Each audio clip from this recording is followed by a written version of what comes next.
And we are live. Thanks everyone for stopping by again to Dozangs Jaw Jacking. Today we got another religion burrito with you with the side of Dozang taco, hard shell. We're going to talk about how the New Testament relates to the Old Testament. We got our guest today, the returning champion, Yehuda, and new challenger, worthy challenger, Courtney. And before we get started, watch this.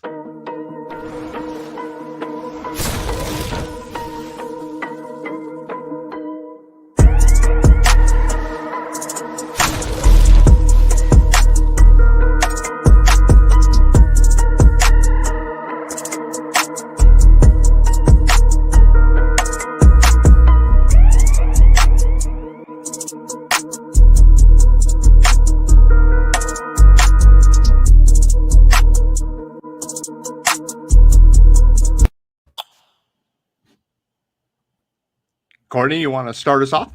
Yeah, I'll go ahead and start off. So, all right, guys, my name is Courtney. I am a Christian. I'm what you would call a Hebrew roots Christian. That means that I am a Torah observant Christian. So I just wanted to go ahead and kind of discuss what I wanted the debate to be so that everyone was aware. So in the debate, we are going to discuss Isaiah 7 and Melchizedek. Now, one thing that I wanted to get across is that we're not going to be using any Jewish literature outside of the Old Testament and the New Testament. The reason why I think it's just best that we prove our points from the Tanakh and the New Testament. Now, the New Testament is on trial. I am here as its lawyer. I recognize that the New Testament is on trial, and in order for the New Testament to be on trial, it has to be able to speak for itself. In other words, what does this mean? That the New Testament needs to be able to say what it has said in a way that when we look at it, we can't use the New Testament against itself. What does that mean? That means when the New Testament says something about Isaiah 7, we have to go back and look at it. But then elsewhere in the New Testament, we can't say, oh, well, we believe this about Jesus, but we don't believe that. So we either believe everything the New Testament says about Jesus and Israel and everything in the book, or we don't. And so I'm here to present the New Testament in light of Old Testament passages. So basically, that's pretty much my opening statement. I'm going to go ahead and hand it over to Yehuda so he can give his opening statement. Well, thank you, Courtney. Yeah, I am Yehuda, Yisrael, and like I said before in the previous debate, I'm I guess what you would call a modern Orthodox Jew, Baal Tshuva, somebody who grew up less religious but became more religious over time. And yeah, of course, I agree to the stipulations that Courtney has made, and we will be using the Tanakh to evaluate Isaiah 7:14 and probably go on to more topics regarding the New Testament and its relation to the Tanakh. And of course, my position as a more traditional religious Jew is that I don't believe that Jesus fulfilled Isaiah 7:14. And I think it's going to surround more of a let me rephrase that. I'm not going to say that it's impossible for it to have a future context. However, I understand it to have an immediate context in Isaiah's time. And yeah, Courtney, if you would like to give your position on that, I welcome that so that you can, if you would like to give the context and sort of your position on why you think it applies exclusively to Jesus or the Messiah or your position, which that's my assumption. That's the direction you're going to take with it. Yeah, so I have been challenged to present Isaiah 7 and Isaiah 8 and 9 because these passages cannot be read separately. They have to be read together as if you were telling a story. So I've been challenged by Yehuda to prove that the passage by which the New Testament quotes from the Tanakh, which is Isaiah 7:14, to be exclusively about Yeshua HaMashiach. And I plan to do that. Now, The one thing that I want everyone to realize is that I have videos on this. I recognize that there is a historical application, but I take a different approach than most within Christianity. Now, most within mainstream Christianity, they find passages and they say, oh, well, this is about Jesus. Why? Because the New Testament says so. My job as a lawyer would be to prove why the New Testament is correct in its being on trial. And so if we look at like to give the I'm sorry. Oh, no, sorry. Just some feedback. Sorry. Oh, sorry. So if we look at the entire passage, and what I'm going to do is I'm just going to give you a synopsis of what this is about, a brief synopsis. I'm going to tell you what the passage is telling you, and then I'll allow Yehuda to come in and say where he thinks I'm wrong. So this is going to be kind of fluid back and forth conversation as opposed to a more structured debate. And I think it'll work better that way. That way, if you guys have any questions in your mind as I'm speaking, these questions are popping up and you're not having to wait 15 minutes to get your response. Okay. Feedback again? Yeah. Gotcha. Okay, so Isaiah 7 is a passage that we're all pretty familiar with, especially verse 14. If you look at the passage, it becomes very clear that you have a civil war going on. And the civil war is what is worrying Ahaz. Ahaz is the king of Judah, and he's worried that the northern tribes were going to come in and do something. And basically what they're going to come in and do is make the son of Tabeel king over them. Now, why is this worrisome? Because if you look at the passage, it clearly tells you this is what they're worried about. He says in verse 6, let us invade Judah. Let us tear it apart and divide it amongst ourselves and make the son of Tabeel king over it. Yet this is what the sovereign Lord says. It will not take place. It will not happen. So if you continue to read, you get the idea that the Lord is telling Ahaz, calm down. It's not going to happen. Yet Ahaz is biting his nails, worried, sick that it was going to happen. What is he worried over? Again, that they are going to come in and seat someone else as king over Judah. Now, if you look back at passages in the Bible, and we have to realize that we have these prophets that didn't come to bring anything new, that they presented everything that was already in the Torah, because if they brought anything new, then they fail as being a prophet of Israel. They have to expound on what was already in the Torah. And what we find as already being in the Torah that would give Ahaz an idea of the issue that would have been a problem if they did come in and seat someone as king over Judah would have been found in Genesis 49:10, where it clearly tells us that the scepter will not depart from Judah, nor the ruler's staff from between his feet, until he to whom it belongs shall come, and the obedience of the nation shall be his. This is also found in Numbers 24:17. I see him, but not now. I behold him, but not near. A star will come out of Jacob, and a scepter will rise out of Israel. He will crush the foreheads of Moab and the skulls of all the people of Shith. Now, if you continue to read throughout the Bible, you get this same exact pattern in the Psalms. So we find this in Psalm 45, where this figure, as Psalm 45 says, is a very unique figure. It's not one that is commonly discussed. In other words, it says, your scepter of your reign is a scepter of straightness, for you have loved righteousness and hated wickedness. Therefore, God, your God, has anointed you with the oil of gladness more than your companions. As we move on into Psalm 60, verses 5-7, but pay particular attention to 1-7. I want you to understand that there's something that's being built upon here. Verses 5-7, save us and help us with your right hand. Those that love you may be delivered. God has spoken from his sanctuary. In triumph, I will parcel out Shechem and measure off the valley of Sukkot. Gilead is mine, and Manasseh is mine. Ephraim is my helmet, and Judah is my scepter. So the picture that you should be getting right now is that there is a scepter that will rule and will be in ruling until the one to whom it comes, or to whom shall come, it will be turned over to. In many translations, that is Shiloh or Shiloh. So I want you to understand what is being presented here is that Ahaz was worried that the tribal lineage, which would bring forth the Messiah, was going to be lost. That is what he was worried about.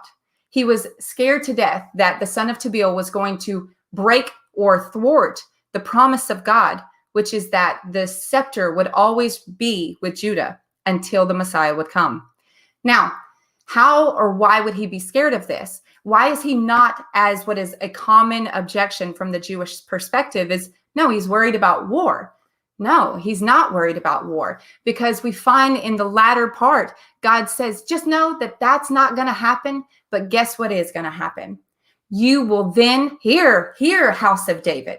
Notice he says, house of David, again, speaking to Judah, letting you know that this is a prophecy. Hear, you house of David. Just know I'm going to send Assyria.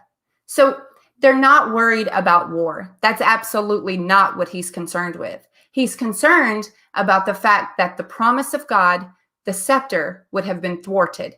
And God clearly tells him in many other passages throughout the Bible that we now read today collectively that it would not happen and that God has enthroned his king already. And it's not something that you will be able to stop. So when we look at the historical application of this, we see that, in fact, we are given a timeline. Why does Isaiah give us a timeline of 65 years? He gives us the timeline in the passage, 65 years. Now, we know that the 65 years would have been the time where the prophecy started and ended. And so it would have been irrelevant for Isaiah to mention in Isaiah 7, 65 years if it wasn't important. But we know that Assyria comes in, carries them off, and then in 2 Kings, we find that, in fact, Assyria did come in, and Assyria did carry off Israel. And Assyria comes in during the time of Hezekiah. And guess what? Hezekiah says, what can I do? What can I give you? What can I do to make this stop? And Assyria says very boastfully, but honestly, do you think that you can stop yourself from falling into my hand? Your own God gave me to come to overthrow you. But we know that they weren't fully overthrown. Why? Because God tells us not only for the sake of David, but for his own sake. And that is found in 2 Kings 8. Nevertheless, for the sake of his servant David, the Lord was not willing to destroy Judah. He had promised to maintain a lamp for David and his descendants forever. You move into 2 Kings 20, verse 6. I will add 15 years to your life, and I will deliver you and this city from the hand of the king of Assyria. I will defend this city for my sake and for the sake of my servant David. Now, interesting, notice that in 2 Kings 8:19, it explicitly says that God promised something. What is the promise? The promise is to maintain a lamp. Now, I will get into this later, but I want to go ahead and give you a hint at what that lamp may be. Psalm 119, 105. Your word is a lamp for my feet and a light to my path. Now, we will dive into that whenever we move into other passages. But as you look, you become very familiar with what is going on. And it's that the promise of God that the Messiah would come through the lineage of Judah would not be thwarted, that no other king would sit there. It would be Judah's until the one to whom it belonged came. And as we move down into the passage, we see that Isaiah 7:14 cannot be any other person than the Messiah. Now, who is chapter 8 and 9 about? Chapter 8 and 9 gives you a multifaceted look at the job or the life of the Messiah. So if you look at the passage, you start to get an idea that Isaiah has a son, and then Isaiah has another son. And just like with Hosea, these are symbolic of things to come. These children were named, just like Hosea's children were named, to be symbolic, not for that time only, but for the future to come. So we know that Mahar Shalal Heshbahaz, quick plunder or swift spoil, is just like when Hosea names his children, not my people. And it's not interesting enough to note, but many don't, that Hosea in the timeline of things comes first. And then Isaiah 7 picks up after Hosea 1. And so as we're looking at all of this, you start to get a very clear picture that this is a very messianic and prophetic passage. And it leads us into Isaiah 8. And then it takes us even further into Isaiah 9, where we have this picture of no more gloom in the future, that God will honor the Galilee, which is, interestingly enough, the home of Yeshua, by the way of the sea. No more gloom, because the people walking there in darkness have seen light. Keep that in your back pocket as well. Light is a very important word. This is also what Matthew says about the Messiah. And then we're back in Isaiah 9. It says, you have increased the nation and their joy. Now, there is an alternative reading to this for Isaiah 9, verse 3. But verse 4 describes how God saved Israel, and not of Israel's own doing, but just like he did in the day of Midian. Now, if you've never seen that passage, you'll have to look on over to Judges 6 and 7. But a brief synopsis is this. The Lord said to Gideon, the people with you are too many for me to give the Midians into your hand, lest Israel boast over me, saying, my own hand has saved me. Judges 7:2. God makes these references so that you know that this is a salvational issue. This passage speaks, in fact, these three passages, Isaiah 7, 8, and 9, speak of salvational issues, that the Messiah was to be born of a virgin.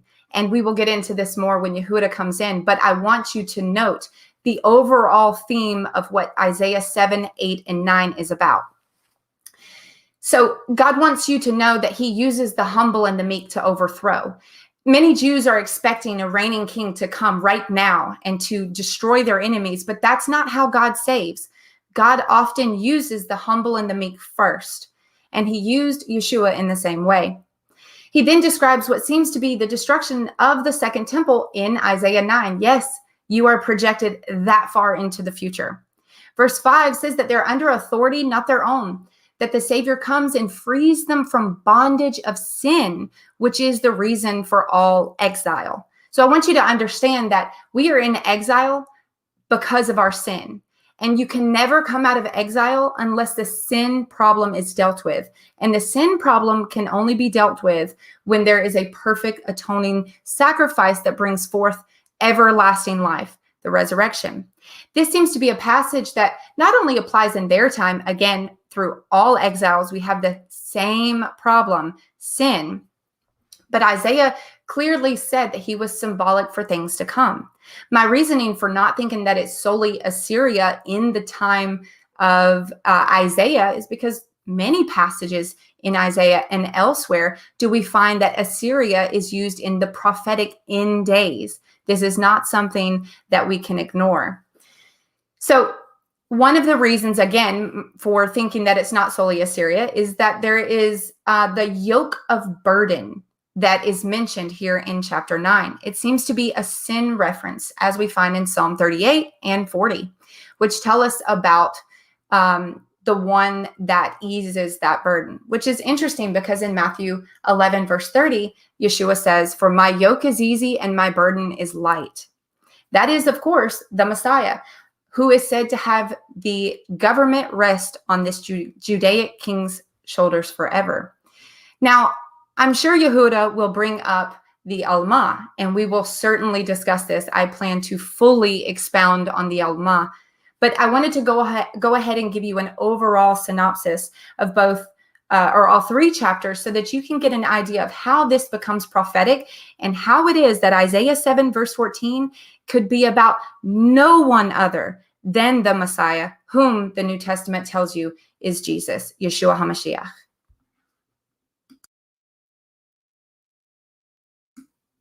Yehuda, your turn. Awesome. Yeah. Thanks, Courtney. Yeah, so that segues perfectly into my position on Isaiah 7:14. So thank you for your explanation of what's going on contextually.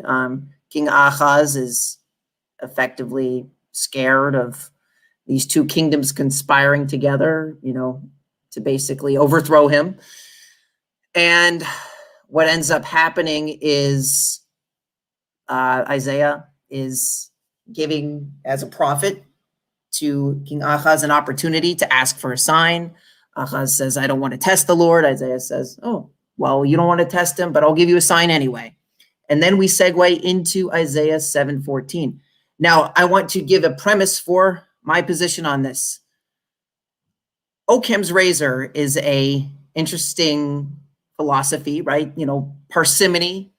When we look at what Isaiah has to say, he's speaking on behalf of God. We both agree, me and Courtney, that Isaiah's words would reign king over any of our eisegetical or, forced interpretations of what we think Isaiah is saying.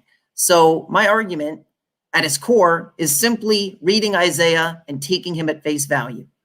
So what ends up happening is so let's look at Isaiah 7:14. I guess I can screen share it. And I made a Word document here. I'll just screen share kind of like what's going on so you guys can see precisely what I am. Actually, no, is that going to pop up? Either way. So let's see. I thought that was going to show up, but I guess it's not. Anyway, I can just read from Isaiah 7:14. Yeah, okay, perfect. That works. So it says, therefore, the Lord of his own shall give you a sign. Behold, the young woman, Alma, Courtney would say it's a virgin, is with child, and she shall bear a son, and she shall call his name Emmanuel. And then Isaiah 7:15 says, cream and honey he shall eat when he knows to reject the bad and choose the good. And then Isaiah 7:16, for when the lad does not know yet to reject the bad and choose the good, the land whose 2 kings you dread, right, who King Ahaz dreads, shall be abandoned. So I challenge Courtney when she says he's not worried about these kings attacking him, or war, or whatever word you want to use for it. He's clearly dreading them. That is what Isaiah 7:16 says specifically. So it would be, if you're going to say that he wasn't worried about these kings, declaring war on him and overthrowing him, then that would be your word against Isaiah's, because Isaiah's effectively saying this is what the issue is in King Ahaz's time. And that is what the sign of this birth of this son is supposed to be. So keeping verse 16 in mind, it's crucial to the context of Isaiah in the next chapter. So now we're going to go to Isaiah chapter 8. So that gives us a picture of what the fulfillment of this prophecy is. So Isaiah 8:3, I was intimate with the prophetess, and she conceived, and she bore a son. And the Lord said to me, call his name Maher Shahal Hashbaz. And then the next verse says, Isaiah 8:4, for when the lad does not know to call father and mother, see that parallel for Isaiah 7:16?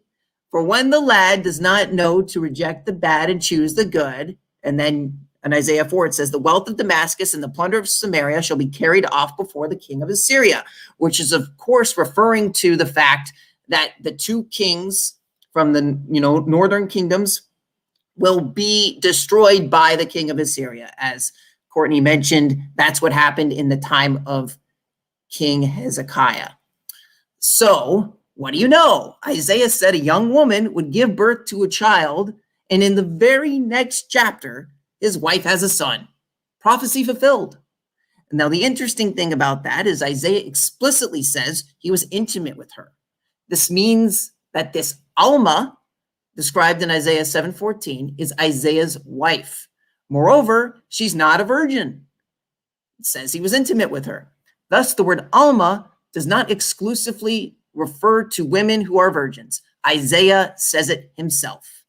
And if you're still not convinced, here's a statement directly from Isaiah saying his sons are signs, okay? And I really want to pull this one up, so let me look for Isaiah 8 here, because I think this is crucial, because I think I heard Courtney, if I'm not mistaken, mention that he said these are signs of things to come. That's not what I see the text saying. Now, if you want it to be about things to come, that's fine, but the actual text doesn't say that. It says, behold, I and the children whom the Lord gave me for signs and tokens in Israel from the Lord of hosts who dwells on Mount Zion. So that's Isaiah 8, verse 18. Yeah, I think you need to scroll down a little bit to see it. Yeah, Isaiah 8, verse 18. It doesn't say this is exclusive to things to come. It doesn't give us any implication of that. It's very clearly stating this is the point of the sign of the sons is for Israel. And why? And I guess I would ask Courtney, what would be the point of Isaiah mentioning the birth of his son and that he was intimate with the prophetess if it had nothing to do with his previous prophecy about this child being born to this alma? Was he just doing this for fun? Did he I don't know. You don't really see this elsewhere in the Tanakh that I understand where prophets are just, casually mentioning that they were intimate with their wives and that they had a son and making a huge ordeal about it. So I just don't understand how we can ignore the immediate fulfillment of Isaiah's son's birth as having any relevance to the prophecy of Isaiah 7:14. So basically, my position is that the natural birth of Isaiah's son was a fulfillment of the sign of Isaiah 14, namely that his wife would give birth to a son, and that before he knew the difference between good and evil, father and mother, right? Compare those two verses, Isaiah 7:16 and Isaiah 8:4, very reminiscent of each other. The wealth of Damascus and the plunder of Samaria will be carried off before the king of Assyria or the two kings who you dread. It's describing the same scenario, right? So the only viable option for you is to argue for a dual fulfillment regarding Matthew's application of the supposed virgin birth to Yeshua. As we know, the beginning of the New Testament, this is the first prophecy. This is the supposed to be the standard for what we judge the Messiah by, according to the New Testament. This is, Matthew's opening statement. Oh, this is the fulfillment of Isaiah 7:14. And, the premise that it's referring to a virgin. But now you have to concede that the word alma does not exclusively refer to a virgin, right? Because Isaiah basically lays it out for us and says, my wife is the alma and my sons are the signs. And it doesn't have a exclusively future connotation. So this shows the lack of exclusivity of the word alma and demystifies the Yeshua believers' obsession with the birth needing to be miraculous in order to see fulfillment. In other words, Isaiah 7:14 really, if you want to say that it has to do with the Messiah, I'm not going to say it doesn't. But if you want to ignore the fact that it refers to the birth of Isaiah's son, then you are going against Isaiah's own words, right? So that means the word alma, based off Isaiah himself, does not exclusively mean virgin.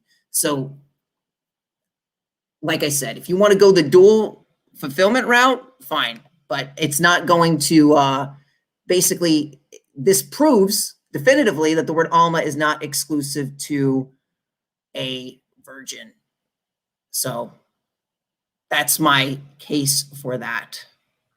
Okay, so I wanted to go ahead and let it be known that I am absolutely not saying that the verse of Isaiah 7:14 is a dual fulfillment. That was fulfilled only in Yeshua HaMashiach. That's it. So what am I saying then? I'm trying to get you to look at the passage how it was meant to be interpreted as a messianic passage. Why? So a friend of mine, we were discussing this and we were talking, and he had a great analogy. It would be like you're Ahaz and you're sitting in a room that's running out of oxygen. Literally, you're trapped in a room and it's running out of oxygen. And God says, don't worry, you're going to have a turkey sandwich on the road to Assyria. And you wonder, no, God, you're not understanding. I'm running out of oxygen right now. I need you to do something right now. And God says, I've told you, don't worry. You're going to eat a turkey sandwich on the road to Assyria. Now, that may not make sense, right? But what is God saying? It will not happen. God is effectively telling you that by the time the Messiah is born, to whom this passage refers, the one that I said would come through the alma, the land of the kings of which you fear won't even be a people anymore. Remember the timeline of 65 years? Why were we given a timeline of 65 years if not for the idea that in only 65 years, this would be done and over with? That's like saying in just a few moments, you're going to be taken out of the room that has no oxygen. No worries, only 65 years. So this is how this passage can apply to Yeshua, who would come 700 years later. Because by the time Yeshua came, the land which he dread was done and over with. Done, kaputs. Not a problem anymore. Now, alma. So I'd like to ask you, Yehuda, so we can have a conversation here. Are you aware that every single time in the Bible that alma is used, it is used exclusively of a woman who is a virgin, and it cannot be proven that the woman was not a virgin? I just gave you an example where that's not the case, because Isaiah says that he was intimate with his wife. Like, my question to you was, why is Isaiah mentioning being intimate with his wife? Like, isn't it curious that he would make a prophecy about a woman giving birth to a son and use the exact same, like, starkingly parallel language regarding the destruction of the two kingdoms and saying that's specifically what the sign is for? Why would Isaiah do that if the birth of his son in the next chapter has nothing to do with it? What is your explanation for that? Because Isaiah 7, 8, and 9 are messianic passages about the future Messiah, the scepter, the promise of God to come 700 years from the time of Isaiah. Now, I'm not disagreeing with that necessarily. I'm saying, why would Isaiah mention the birth of his son? Like, do you see anywhere else in scripture? I haven't seen it. Yes. I haven't seen prophets going around talking about being intimate with their wife. Maybe Hosea. You have that with the birth of his children. Sure. Okay, but let's park it there. But why would we ignore? Because that was a message that was for his time and for the future. We're not saying, oh, this has nothing to do with his time, right? Because Israel was obstinate. That was the reason why the son was named that particular name, right? So why would Isaiah's prophecy have nothing to do with, his birth of his children? Why would that have nothing to do with what was mentioned in the previous chapter about someone giving birth to a son? Because it is a messianic prophecy. And it is a message to what the Messiah would do. Remember when I mentioned the yoke or the burden of sin?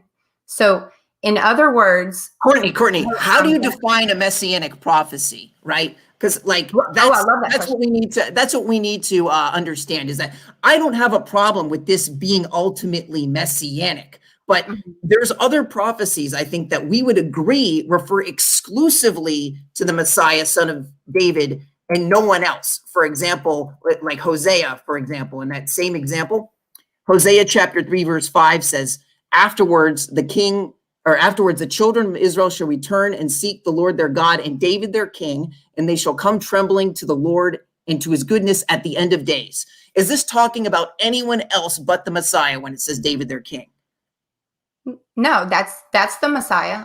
Exactly. Why do we agree on that? Why do you think that is? Why are we looking at Isaiah 7:14 and saying, well, this might, have a messianic application, and why do you think I'm fighting against you saying that it also has, basically Hosea 3:5, it gives us a context. It says at the end of days, and it says Davidic king. So that's a no-brainer. It's only about the Messiah. But then you have Isaiah 7:14, which doesn't fit either of those. It doesn't say it's going to happen later necessarily. Like it says, this is happening now. Not true. I can prove that if you'll give me a chance. So Isaiah 7. Okay. So what I'm trying to get you to understand is that Isaiah 7, 8, and 9 are specifically addressing things that would have already been stated in the Torah, the scepter, which is the Messiah. So with that being said, I'm going to answer your question. Why is it that Isaiah says, I made love to the prophetess? I'll explain it. In the same way that Hosea, his children are used as symbolic references to a future time, which you and I both agreed is the Messiah. Yes. And names them specific names that give a message to the people who read the Bible. Jezreel, God sows. Lo Ramah, no mercy. Lo Ami, not my people. Isaiah picks up right where Hosea leaves off.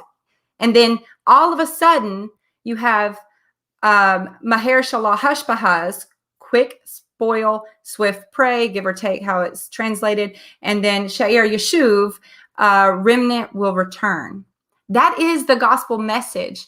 That is the gospel message right there. And it's unfortunate because it's been missed. Not only is it missed by your side, but I'm going to be frank and say that it's missed quite frequently by Christians as well, because they focus only on Isaiah 7:14. They don't focus on the broader spectrum of it. Isaiah said that this is how you would know. And how do I know that it's symbolic? Because as I've mentioned numerous times, that goes, I don't know, ignored, I guess. Alma. Everyone says if God wanted to say a virgin, he would have said Betula. Not true. Not true at all. Absolutely not true. So Alma, every single time in the Bible, I challenge every single Jew right now listening to look at all 7 times that it's used in your Bible. It's only used 7 times. It's not that many. You can look at it. All 7 times it is used of a woman that was a virgin, and you cannot prove that she was not. Yes, even the Proverbs one. So let's look at the Proverbs one, and then I'm going to show you exactly why. The Proverbs one is just to humor you, because I saw your I know you had like let's look up Proverbs. Yeah, I mean, let's look it up. Whatever. It doesn't matter. Whichever it is. Yeah, if you want to pull it up. You got it. Go ahead. So Proverbs 30 verse 19. Yeah. Or well, I think it's 18. I think it's 18, 19, in like Chabad, I think it's 18. Let me see it. Let's see. What's the version? I can't see it very well. What's the version that he has? There are 3 things that are concealed from me, and 4. Okay, I like this translation. It says, there are 3 things that are too amazing for me. That's important. Okay. Mm-hmm. You're familiar with the Hebrew, right? Yeah. Do you know what the word is for amazing there? Let's see. No, Nefal. Let me see. I think you got it. Yeah. Yeah, I can't see it. I've got it pulled up on a slideshow, so I can't zoom in on a slideshow. So I don't. No, you got it. Yeah. Okay. So it's a form of pala, right?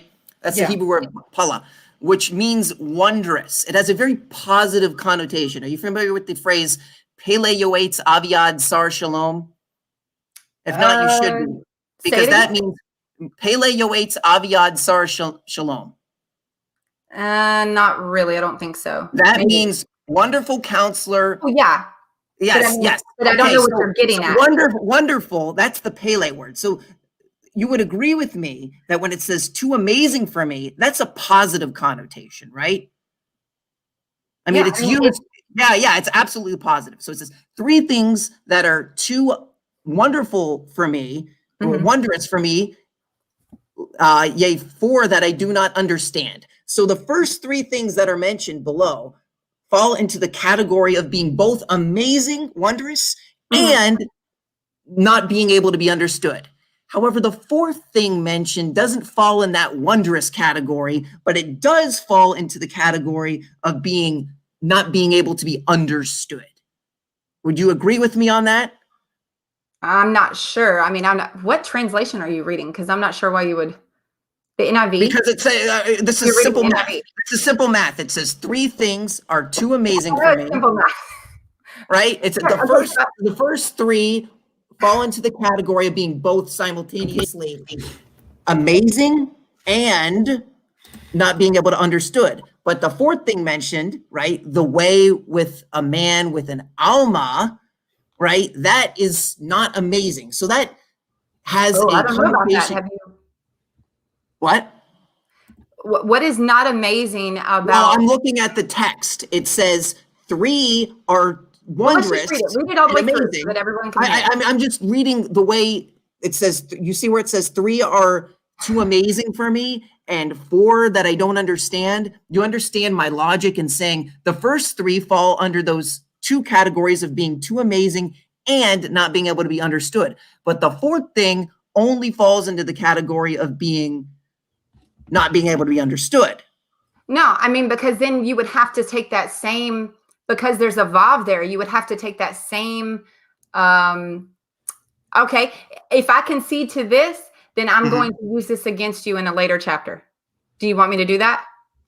Look, I don't need to use this to make my argument. My argument has already been made. Isaiah, I told you, Isaiah already says that the alma refers to his wife. No, he doesn't. The writings on the door. You said that Isaiah was talking about things to come. Yes. You just quoted Isaiah. He didn't say, I'm looking for things to come in these signs. He says, these are signs in Israel. My sons are signs. He doesn't say this is exclusive to things to come. He says, these are signs. So it's your word against Isaiah's. I'm just doing this to humor you. Okay, well then let's humor me then. So there are right. So the adulterous alma in that verse. No, you even admitted in our previous conversation that this alma was not adulterous. Come on, let's read it all the way through. I didn't admit anything. I said if you want to be humored, this is how it's going to be. It falls into the category of only not being able to be understood. So then it says, such is the way of an adulteress. She eats, wipes her mouth, and says, I have done no wrong. So that would refer to an adulterous alma if you want to look at that. But that's not the end of my argument, because I'm going to show you once and for all. So what? Can I?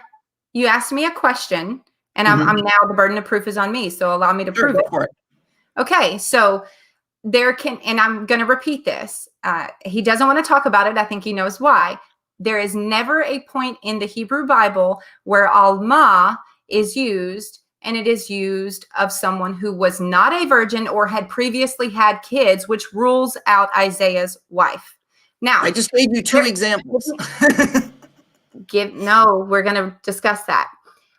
You can't. First of all, you can't use the passage in question to validate it. So there's that. The second. And that's why I used Proverbs, because you wanted me to use Proverbs, so I did. Can I finish? Okay. There are 3 things that are concealed from me, and 4 that I do not know. Now listen, guys. Everybody, count with me. The way of an eagle in the heavens. 1. The way of a serpent on the rock. 2. The way of a ship in the heart of the sea. 3. And the way of the way of a man with a young woman or virgin. 4. Then verse 20 goes on to speak about a completely separate issue. So this is the way of an adulterous woman. She eats, she wipes her mouth, and she says, I have committed no sin. The alma is in verse 19. The alma is not in verse 20. Those are separate issues. And so, again, there is no point where it can be proven without a shadow of a doubt, it would never hold up in court that the alma here is anything other than a young woman of marriageable age who was assumed to be a virgin. Never once. In fact, if you look at the first 2 times that alma is used in the Bible, it's used of well-known virgins, in which Judaism agrees that they are virgins. Now, the burden of proof would then fall on your side to say, well, in this one, we believe, in all these times, we believe that she was a virgin, except for Isaiah 7. That would be unequal weights and measures. So therefore, unless you're going to say, which some have said, unless you're going to say that Isaiah had 2 wives, that he had a child with one, and then he had Sha'ar Yeshuv with a different wife, so that the alma of Isaiah 7 could be his wife in Isaiah 8, and therefore be the virgin, which I think is eisegesis and reading into the text, because it doesn't say that. So why then does in Isaiah 8 does it say that he made love to her? What's the point? What's the same point that Hosea is trying to make? That God says, have these children, because then I want you to name them something that's going to be symbolic of things to come in the future. Now, Yehuda says, I need you to prove to me that this is symbolic of things to come in the future. So I'm going to do that. I don't have an issue, Courtney. I want to clarify. I don't have an issue with it being about things to come in the future. I have an issue with you saying that it doesn't have any relevance to Isaiah's time. That's the issue that I have. No. What you're trying to do is you're trying to whitewash the idea, because this is the only way for you to have any sort of argument. You have to default to the dual prophecy if you concede to my point, which is why you're not doing it. You have to have alma be only about, and by the way, I'm going to prove to you that betula is the better word to use for virginity. Okay, I wanted to. Regardless, that's not what he used. Don't act like a. Well, I know. I'm going to prove it to you. Watch this. That's fine. If you want to prove that God could have, would have done something different, then that's something you need to take up with God. But the word alma. No. I'm going to prove to you contextually. Context is king here, right? Context is king. But listen. Wait, no. Let's look at this. Deuteronomy, and I tried to share my screen with this. Can anybody pull up? And I want to get the Hebrew with it. Can you guys see it? Is it showing? Is my Deuteronomy 20? Is Deuteronomy 22 showing in Hebrew? Yes, I want to get it in Hebrew. I want to show the Hebrew here. Find something with the Hebrew on it, because I couldn't get it to show. Chabad.org something. Because this needs to be shown. 22 Chabad. CH Hebrew, whatever, yeah. All right, so check this out. We're going to move down where it starts talking about. So now, I just want to clarify so I understand for my viewers.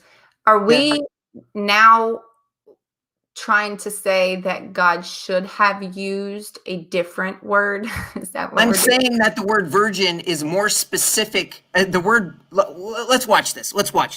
So you can see the Hebrew here. It says, it shall be for a, wait, hold on. Is this Deuteronomy 22? No, this is Isaiah 8. Why is Isaiah 8 showing?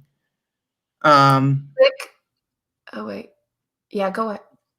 Yeah, we want to get Deuteronomy 22 in here. So, okay.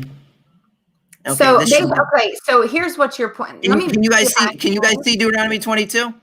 Okay, here's my point. It says, if a man takes a wife, is intimate with her, and despises her, and he makes libelous charges against her, and gives her a bad name, saying, I took this woman, and I came to her, and I did not find any evidence of her virginity for her. What does this word say? See where my cursor is here? Can you read this word for me?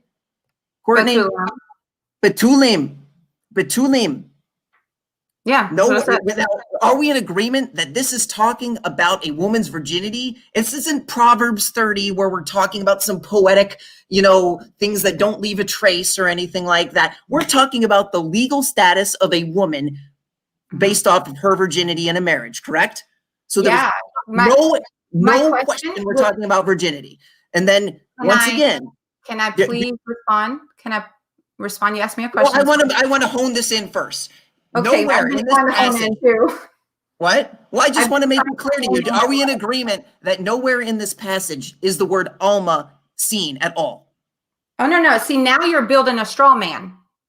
I'm building a case for the specificity of the word betula having better specificity for alma than the ambiguous cases that you're trying to bring up with the seven. I already showed you that alma was adulterous, and you said, "Oh no, I'm going to manipulate the numbers and say it's not really what it is," right? No, I'm telling. Okay, I know there can be 80-year-old betulas as well.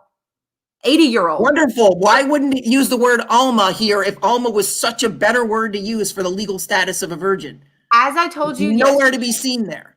Context is king. Context is king. As I told you yesterday, I will not argue that God should have put the word betula, as some Christians may. God put the word through his scribes, alma, until, as I told you, until you find me a passage or I come across a passage that is authoritative, that predates either the Masoretic text or Dead Sea Scrolls or something that otherwise says so, which I don't believe so, because in fact, alma is very prophetic. Then I'm sticking with what God wrote. He put down alma for a reason. And I'm sticking with what Isaiah says when he says, my sons are signs, and I was intimate with the prophetess. And if you compare Isaiah 7:16 with Isaiah 8:4, it is very clear that the sign was specific to the time of King Ahaz at the very least. You want to say it's a future prophecy? Great. But do not deny Isaiah's words, which you are doing by saying it has no relevance to the birth of his own child. No. That is my position. And that is the end of the debate.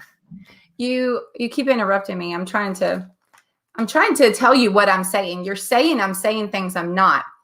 What I'm saying. Do you agree that Isaiah's son is a fulfillment of Isaiah 7:14? Hold on. Just let her respond. Just let her respond. Go for it. Okay, so I understand what you're asking me. You're asking me, why is it that Isaiah 8 says that Isaiah made love to his wife and she conceived and bore a son, of which, by the way, no one ever called Emmanuel. So just in case anybody planned to use that against Yeshua, Yeshua was never called Emmanuel. Well, neither was Hezekiah, neither was Isaiah's son. I didn't make that argument. I know you didn't, but some people do. That's why I said if anybody makes that case. That's a stalemate. I agree. That's a stalemate. Agreed. It's very, very much so. So with that being said, it's because in verse 18, which you have rightly pointed out, that they are symbols to Israel.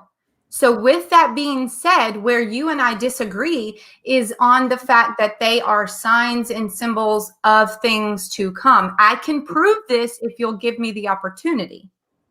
Do you want me to prove this to you? I believe Isaiah. He doesn't like how do you what I want to do, and I wish I could get my Word document to show, because I have these verses side by side. Right. Brother, I understand. Yes. The Isaiah 7:16. Isaiah 7 and 8. Isaiah 7:16. Do you think those are two different instances when he says the kings you dread will be abandoned versus the wealth of Damascus and it will be carried off before the king of Assyria? Do you think that's all future? Do you think that's referring to something that didn't happen in Isaiah's time? Because I beg to differ. We both know what happened to the two northern kingdoms in the time of Hezekiah. They were destroyed by King Sennacherib. So to say it has no relevance to that era is to deny the words of Isaiah. That's my premise. No. You're not hearing me. I really, truly don't think you're understanding what I'm saying. If you'll please give me an opportunity to explain it, I can hopefully get you to understand what I'm saying. The relevance is in the fact that the messianic figure would be born 700 years later. Just bear with me here. 700 years later. So the land that he was concerned about wasn't even going to be a people in the time that Yeshua would have been born to then seat someone else over them and thus thwart the promise of God. See, the difference in you and me is I'm looking at the overall picture, because Isaiah can't add to nor take away from the Torah. He's not allowed to do that, or else he'd be a false prophet. So what is Isaiah saying? Isaiah is expounding on what was already known in the Torah. Why do you think I started my opening statement with proving that the scepter is through Judah? If not to prove to you that Isaiah 7, 8, And 9, and even further in, but Isaiah 7, 8, 9 is what we're talking about, is messianic prophecies. And the reason I didn't deny that. Okay, I don't know why that's just give her, just let her finish up. And so why is this child, okay, eating curds and honey and things like that? Why is this language like this? Well, for one, if you believe that it's Isaiah's son that this alma has, right? Is that yes? Right? Okay. Isaiah says it. Why is it? Okay, so now I'm going to use Isaiah 7's words against you. Isaiah 7 tells us that he gives us 65 years. So let me ask you, how old is a child before they know? Are they 65 years old before they know to reject evil and choose the good? I wouldn't say so. What? I wouldn't say so. Okay, so because by the way, this was fulfilled in Hezekiah's time, long after Ahaz. So how old? Not too long after Ahaz. How old would Isaiah's son have been for this prophecy of eating, curds and honey, and knowing to reject evil and choose good, and knowing when to say mommy and daddy? When would that have been? How old would he have been? Because Isaiah says 65 years. And I surely know that you don't think a man is 65 years old before he can eat certain things and say mommy and daddy and know what's right and wrong. Well, there's two parts to the prophecy, right? There's one part that the son is born. There's no real understanding that the son is supposed to be the fulfillment of Hezekiah. Like, for example, in Hezekiah's time, you have a prophecy being applied in Isaiah 9, right? Where you have that's a prophecy, for example, about King Hezekiah, which has a different connotation to it. Here you have a prophecy simply about a comforting sign of the birth of a boy. It doesn't necessarily say that, physically certain things are going to inevitably happen, precisely. It's a little bit more in the time that the son is born, during that generation that Isaiah lives, there's going to be some thwarting of these kingdoms. And it happened to be through the king of Assyria, right? Okay, so Isaiah tells us that according to your interpretation, that it's his son that is symbol or signs of these things. And now you're telling me that he's not? No, of course he is. I'm saying that it has to be during Isaiah's generation. However many years you want to put on it, there has to be some fulfillment of it within the time of Isaiah's generation, because he says, my sons are signs. So there has to be. I don't know the precise date, if that's what you're trying to ask me. You're saying, 65 years. Let me show the exact date of when this happens. I'm saying within his generation, we're supposed to find fulfillment within this. And we for sure have it when Sennacherib comes and destroys the kingdoms of, the two northern kingdoms that he was afraid of. So if you want me to pin down the, the son is mentioned as a sign, is it not important, if God's words never come back void and they're true, right, that therefore the Lord himself will give you a sign. The alma will conceive and give birth to a son, and will call his name Emmanuel. This person is still the one that we're talking about. He will be eating curds and honey before he knows enough to reject the wrong and choose the good. Before the boy knows enough to reject the wrong and choose the right, the land of the two kings that you dread will be laid waste. So here's the question. When was the child born? Isaiah doesn't give us the exact time date of when. Yes, 65 years. What?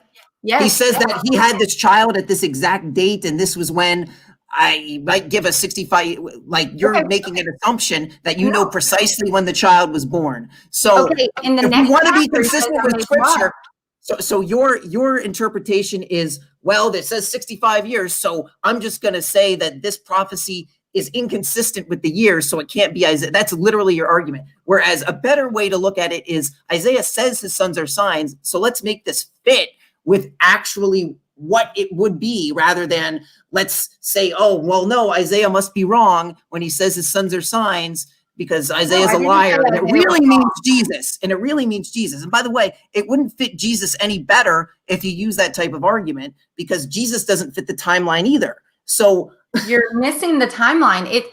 Brother, I'm trying to get you to understand that 7, 8, and 9 are messianic. I have no issue, Courtney, get this through your head. I do not have an issue with you saying it's messianic. I have an issue with you saying that it is exclusive to the Messiah. We agree that Isaiah 3:5 is exclusive to the Messiah because it says David, their king, at the end of days. This prophecy says before the child knows this, these kings will be destroyed. That is very different from the Davidic king at the end of days. This is why I listen to Isaiah over you looking at some prophecy that has specific time fulfillment explicitly by the prophet saying this will happen by this time. But what you see the difference? You see the difference between the two? No. You understand? No, I don't. I see that you're getting. Why do you think we agree with Hosea chapter 3, verse 5 as being exclusive to the Messiah, but for some reason we can't come to an agreement on this? Because for some reason, and I don't mean this out of disrespect, but for some reason, Jews think that they have a monopoly on being able to tell us what passages are messianic and what are not. And so what defines a messianic prophecy? You need to define what that is. Exactly. And I did so using the Torah. Listen, is the Torah not the foundation for us both? Yes. Absolutely. Okay. So if it cannot be found in the Torah, I would ask you now, and everyone here, every Jew and Christian listening, if you cannot find the Messiah in Torah only, there's a problem. So that means what? That means Jeremiah, Hosea, Obadiah, Zechariah, all of these, Isaiah, and all these, are they just false prophets? Because they talk about the Messiah, the Samach, the branch. Courtney, I don't have an issue. I don't have an issue with finding the Messiah in the Torah. I have an issue with you saying that Jesus is has exclusive rights to these prophecies because he didn't fulfill any of the ones that you mentioned. I did actually. I started my intro mentioning the ones that exclusively identify Yeshua and no one else. Now, let me go. Well, I didn't hear any. Please name one. What do you mean? Why didn't you hear them? My opening. You were making the assumption that the scepter referred to Jesus when Jesus he didn't even rule as a king. He didn't even rule as a king. And you're telling me that he's the fulfillment of Isaiah 49:10. This is speculation. Yes, no, it's not. Because yes, it is. No, it's not. Hezekiah, for example, we can look at Isaiah 9:5, right? You claim that this is a completely future prophecy that has nothing to, the wonderful counselor, Prince of Peace, right? All that. You believe that's about Jesus, and you say that's completely future, correct? Yes. It's right. Okay, now let me prove to you otherwise. In Isaiah chapter 9, it says, and I want to share this screen so that we can really delve into this so that I can prove without a shadow of a doubt that this is not a exclusively future prophecy. Okay, so let's share this. So is this showing? Is this going through? Yeah, it's going through. So there it says, a child has been born to us, a son given to us, and the authority upon his shoulder, the wondrous advisor, mighty God, and everlasting Father, calls his name Prince of Peace. To him increases the authority and for peace without end on David's throne and on his kingdom to establish it and support it. So far, you think this is all Jesus, right? Yes. It's with justice and with righteousness. With righteousness, what's the next word say? With righteousness, and then what, Courtney? I don't know where you're at. Verse 6, when it says to establish it and to support it with justice, with righteousness, then what's the next word say? From now to eternity. From now into eternity, not hundreds of years in the future, from now into eternity. The zeal of the Lord of hosts shall accomplish this. This is why Jews identified this with Hezekiah. It is scripturally sound. It applies to Hezekiah in his generation. He is described as one of the most righteous kings, if not the most righteous king to ever rule over Judah. He destroyed Sennacherib's army, by the way. He was the one who said the prayer that destroyed the king of Assyria. The promise came to fulfillment. And to say that the open miracles that happened in Hezekiah's time did not warrant him being the fulfillment of this prophecy, especially when it says from now into eternity. destroys any possibility that you could say that Jesus, who never ruled as a king at all on the throne, would be a better candidate for this. It has to be Hezekiah. I've already told you why in my opening statement, and I hope that people can pause this because I did give a lot of scriptures. Hopefully that these people will go back and they will actually study this because, you know, I see you bouncing around a lot. Like I see you kind of interrupting me. I think you know what I'm getting at and you don't really want me to expound on it because it's clear. I used your argument. You said Isaiah 7 is who the child is. Then why did Isaiah give us 65 years? So now you are going against Isaiah's words. I tell you that alma does not mean that the person was not a virgin. You ignore that. You don't even really want to talk about anything which would otherwise, hopefully, God goes, I pray that they study enough to know that this is messianic. And the reason why I don't disagree with it being messianic. Please stop misrepresenting me. Okay, so in Christian world, when we say messianic, we mean about Jesus. Let me say that. I will do my best. Okay, well, thank you for clearing that up. Because I will do my best. A promise to you is to try and say, what would you prefer me say of David? What do you want me to say? Say that it exclusively refers to Jesus because that's what you believe messianic means. That's not, look, when I say messianic, what I mean is that it has potentially a future context that we really don't know exactly what it's going to be, but maybe in the future it has some, you can do that with any scripture. You can literally do that with any scripture. So that's why. No, see, this is where possibility. This is where I disagree that you can't do it with any scripture, that God has laid the foundation in the Torah for us to judge whether or not this figure, whom I say is messianic and of David, however you want to say it, about Yeshua, that he has given us little hints that you have to pick up on. And Yehuda, you're not picking up on them. And I've laid out I've not used any of the New Testament at this point, other than to say, look at this person that we have on trial, Yeshua. He fits the bill. Let's go back and look. I've not pulled out any New Testament scriptures yet. I am only using your own Bible.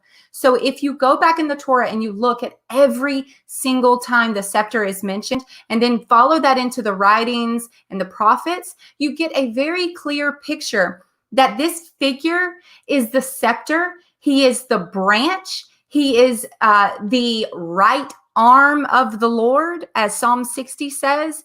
These are messianic things that the Bible is trying to get you to understand, which hopefully you start to notice the patterns, and then you carry that into the later chapters, such as Isaiah 53, when it clearly says, who has believed our report? To whom has the arm of the Lord been revealed? Yehuda, and you're getting on me for jumping around passages. Look, you said Isaiah 7, 8, and 9. You said Isaiah 7, 8, and 9 was the foundation of your argument. I stuck with that. If you want to talk about Psalms 110 and Hebrews 7 and Isaiah 53, that's wonderful. But I was simply going off of what you claimed you wanted to work on, and I demonstrated that it has fulfillment in. I mean, does from now mean to you hundreds of years in the future? I mean, no, you're going to dismiss Isaiah's immediacy and say it means things to come when it doesn't. You're going to ignore from now into eternity and say it only refers to Jesus. Like literally, you are butchering Isaiah. It's like, how do you read this with a straight face and say, well, this doesn't have anything to do with Isaiah's time. It only has to do with Jesus. Like that is because you read the New Testament, which takes these verses out of context and paints a picture that if you read the Tanakh on your own, no reasonable Jew would ever fall for this if they understood the original context that Isaiah was writing in, including Isaiah 53, which, hey, I would love to go into. I completely disagree. If I were to take a Jew and I were to put him on an island and wipe out his memory, that means anything halakha, anything agadah, any of that, wipe it completely out and tell him to read the passages as they are, just the Bible. I can guarantee you by the time he got to Isaiah 7, he would say something's up with this figure. This figure is important. And then as you read into the latter chapters of Isaiah, it becomes very developed.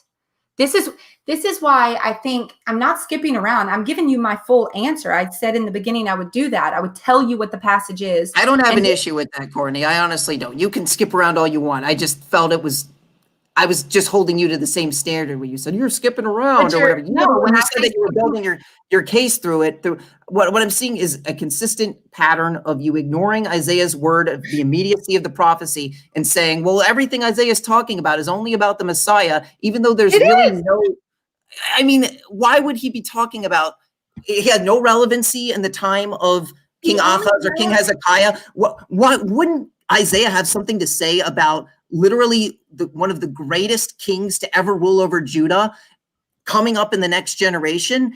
Why would he just completely ignore that? When King Ahaz was such an awful king, why would he just be like, I'm going to talk about only the Messiah now, but I'm not going to say anything about this wonderful king who's described in some of the most lofty terms of any king of Judah ever in the Bible, and just gloss over that? Like, yeah, this guy's going to destroy the king of Assyria that all you guys are worried about, but forget about him. The Messiah is really the only thing we need to be worrying about right now. Like, that's what you expect your audience to be able to believe. And that's not doing Isaiah justice, and that's not fair to God's original intent of what these prophecies were to be. You want it to be about future messianic fulfillment? Fine. But do not do the disservice to God and Isaiah of saying these have no relevance in Isaiah's time.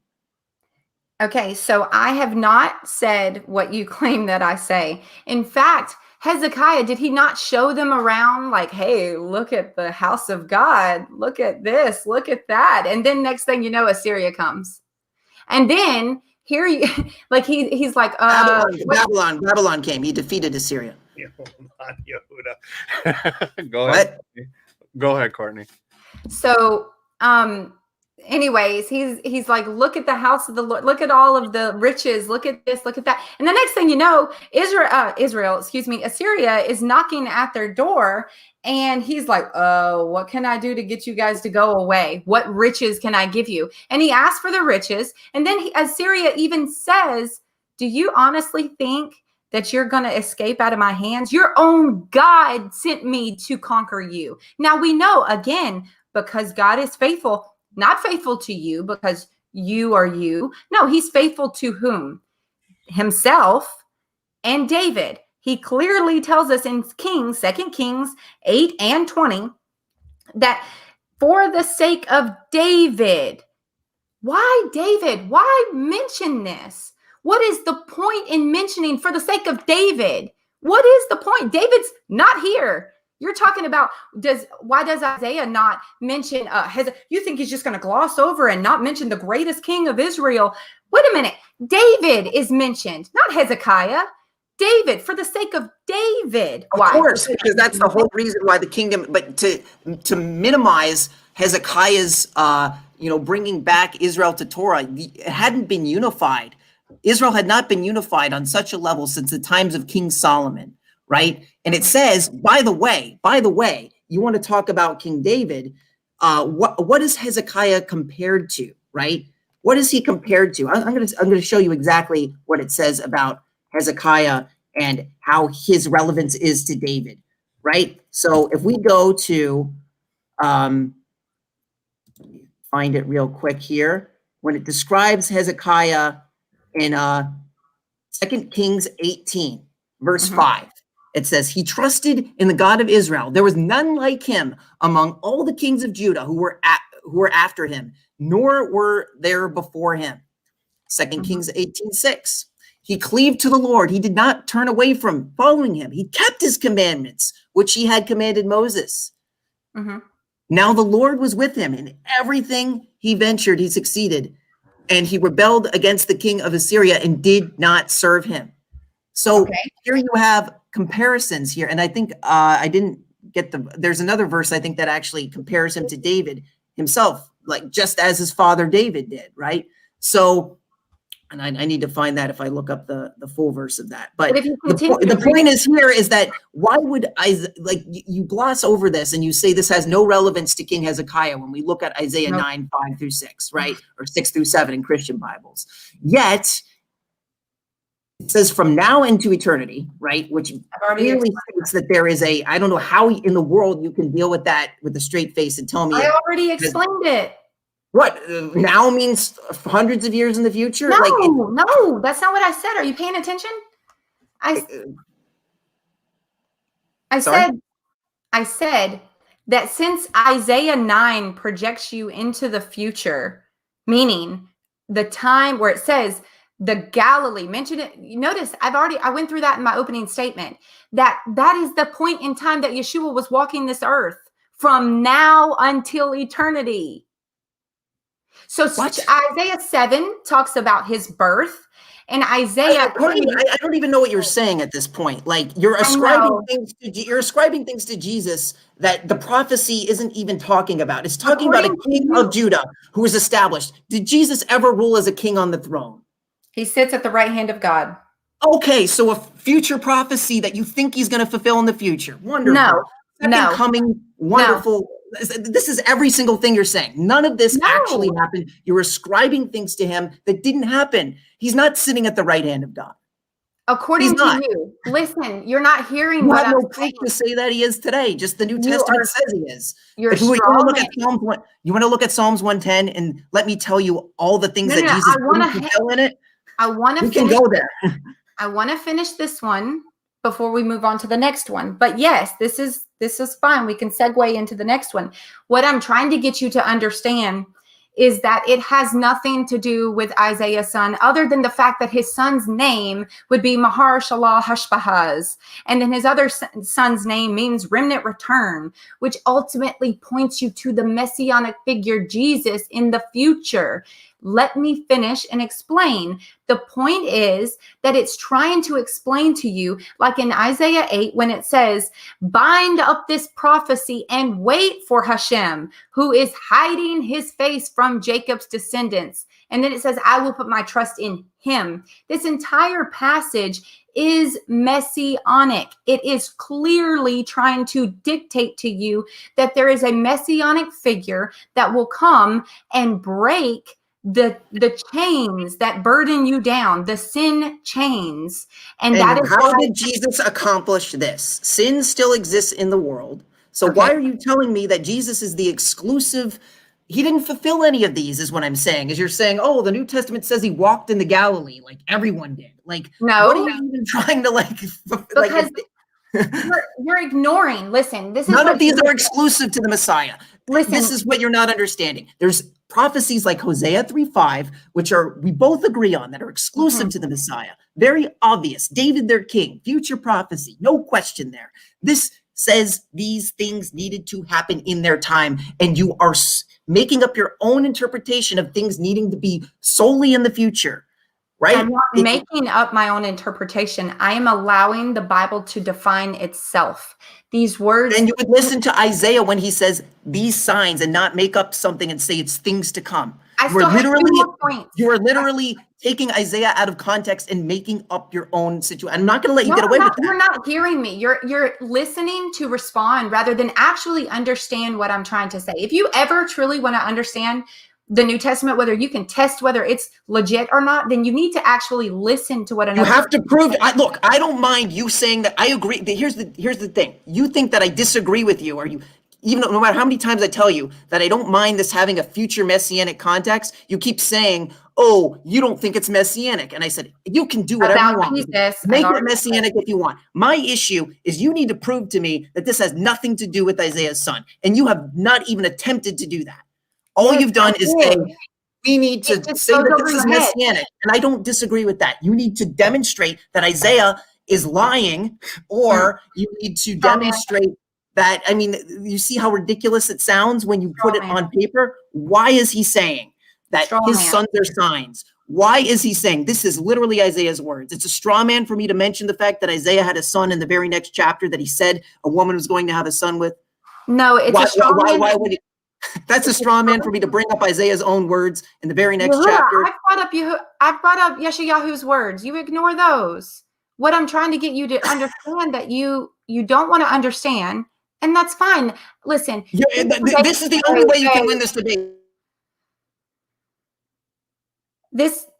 This debate is never about convincing the one I'm debating. This debate is for those who will listen now and 100 years from now.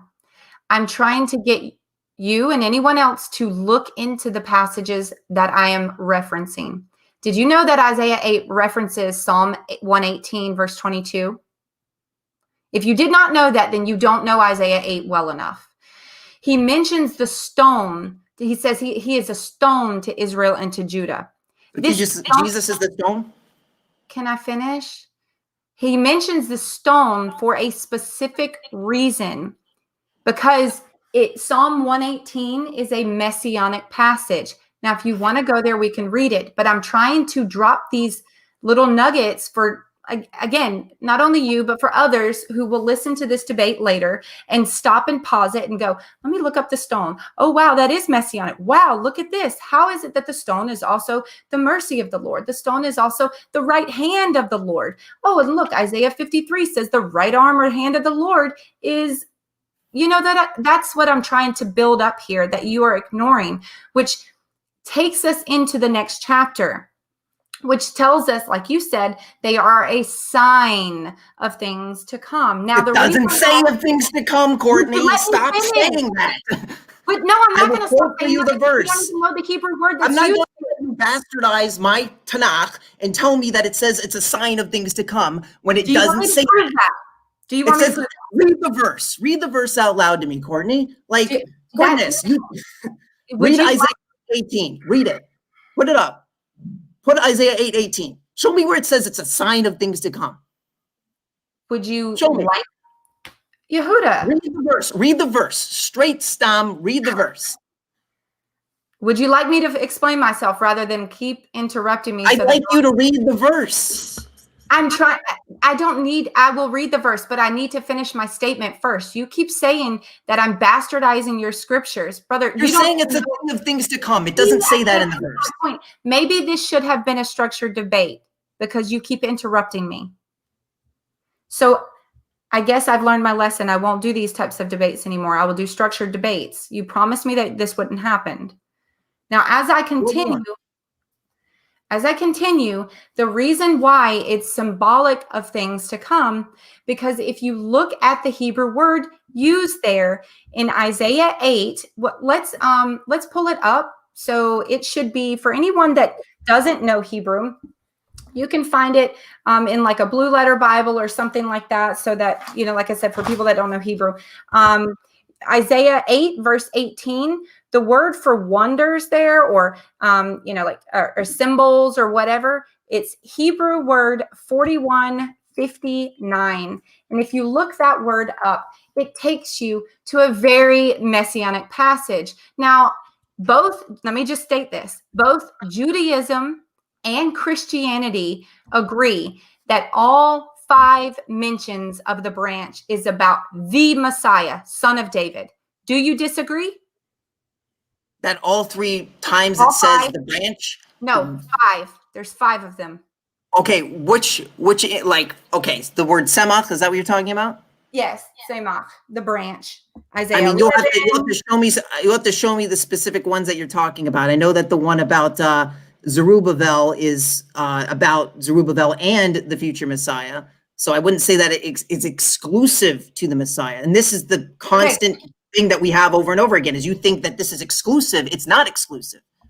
Well, let it be known that unless you have an outlier opinion within Judaism, that all 5 mentions of the branch in the Tanakh found in Jeremiah and Zechariah and I'm telling you, Zechariah is not exclusive to the Messiah. That's what I'm saying. It's not exclusive to the Messiah. It refers to Zerubbabel in the immediate context. Judaism would disagree with you. I could show you in the book of Zechariah. I can prove this to you.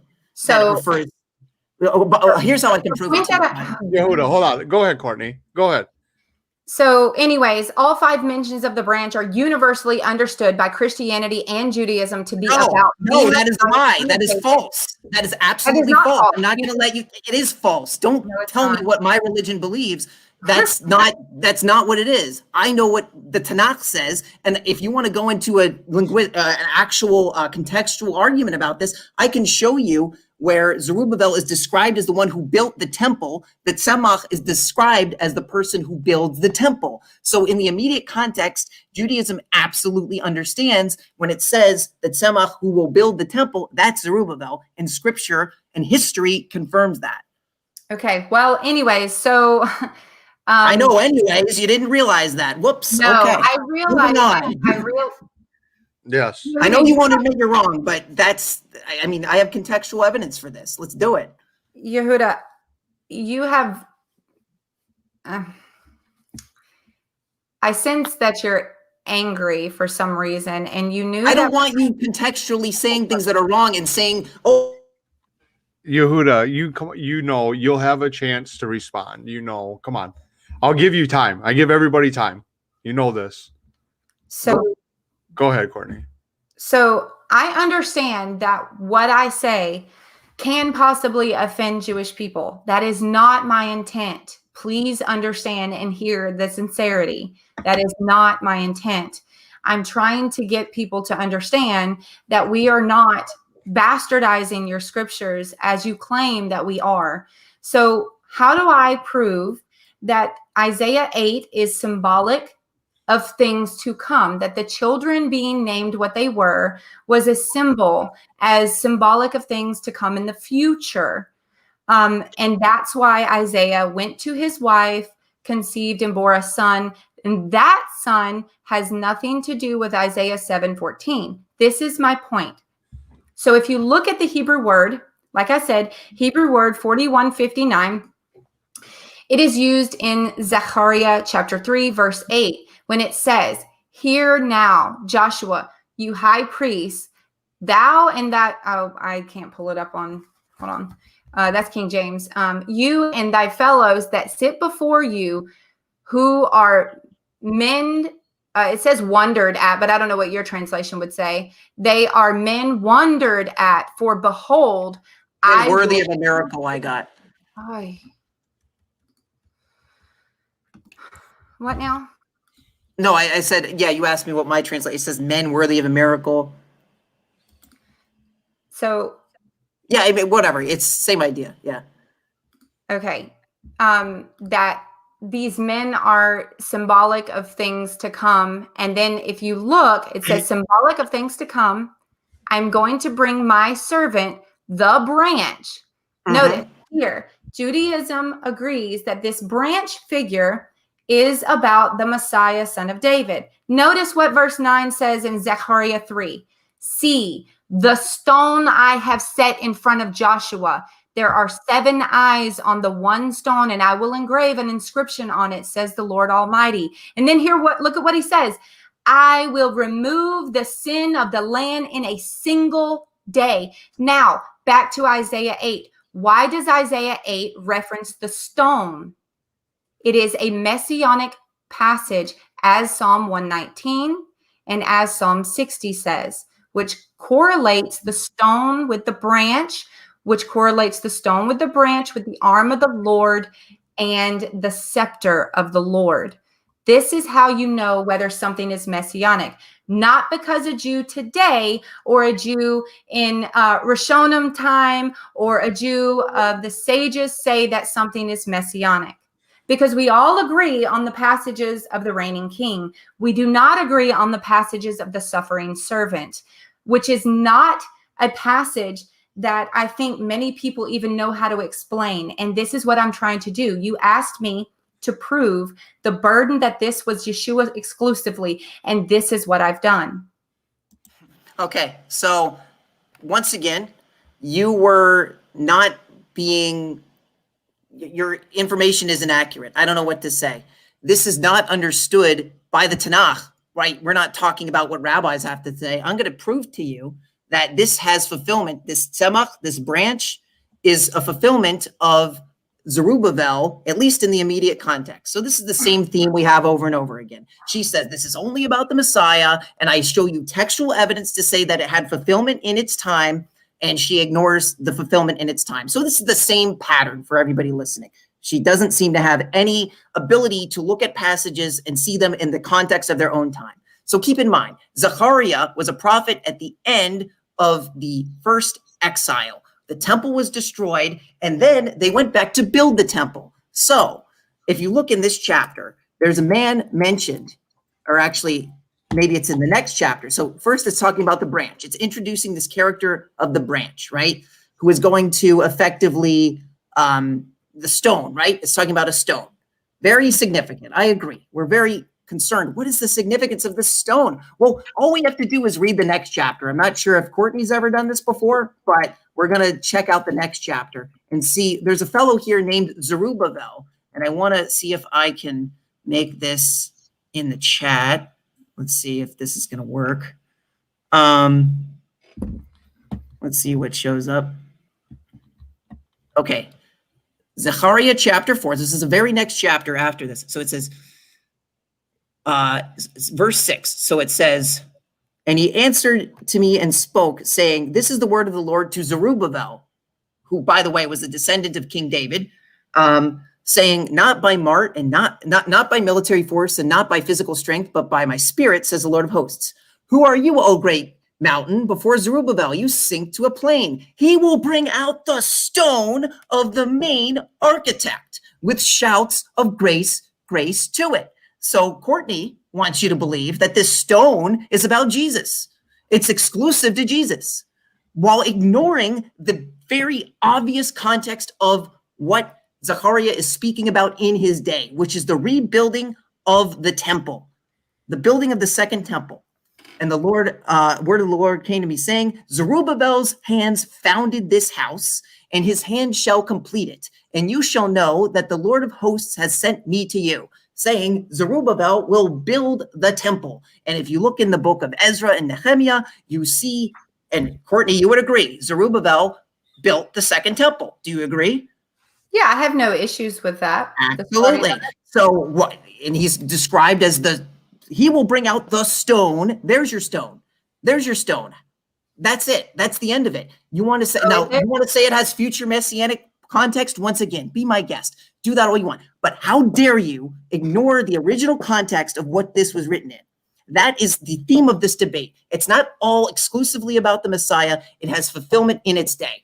And okay. I'm going to further demonstrate this. I'm going to further demonstrate that the branch is indeed Zerubbabel in this context, right? So the verse that you brought up, hearken now, O Joshua, the high priest, and your companions who sit before you.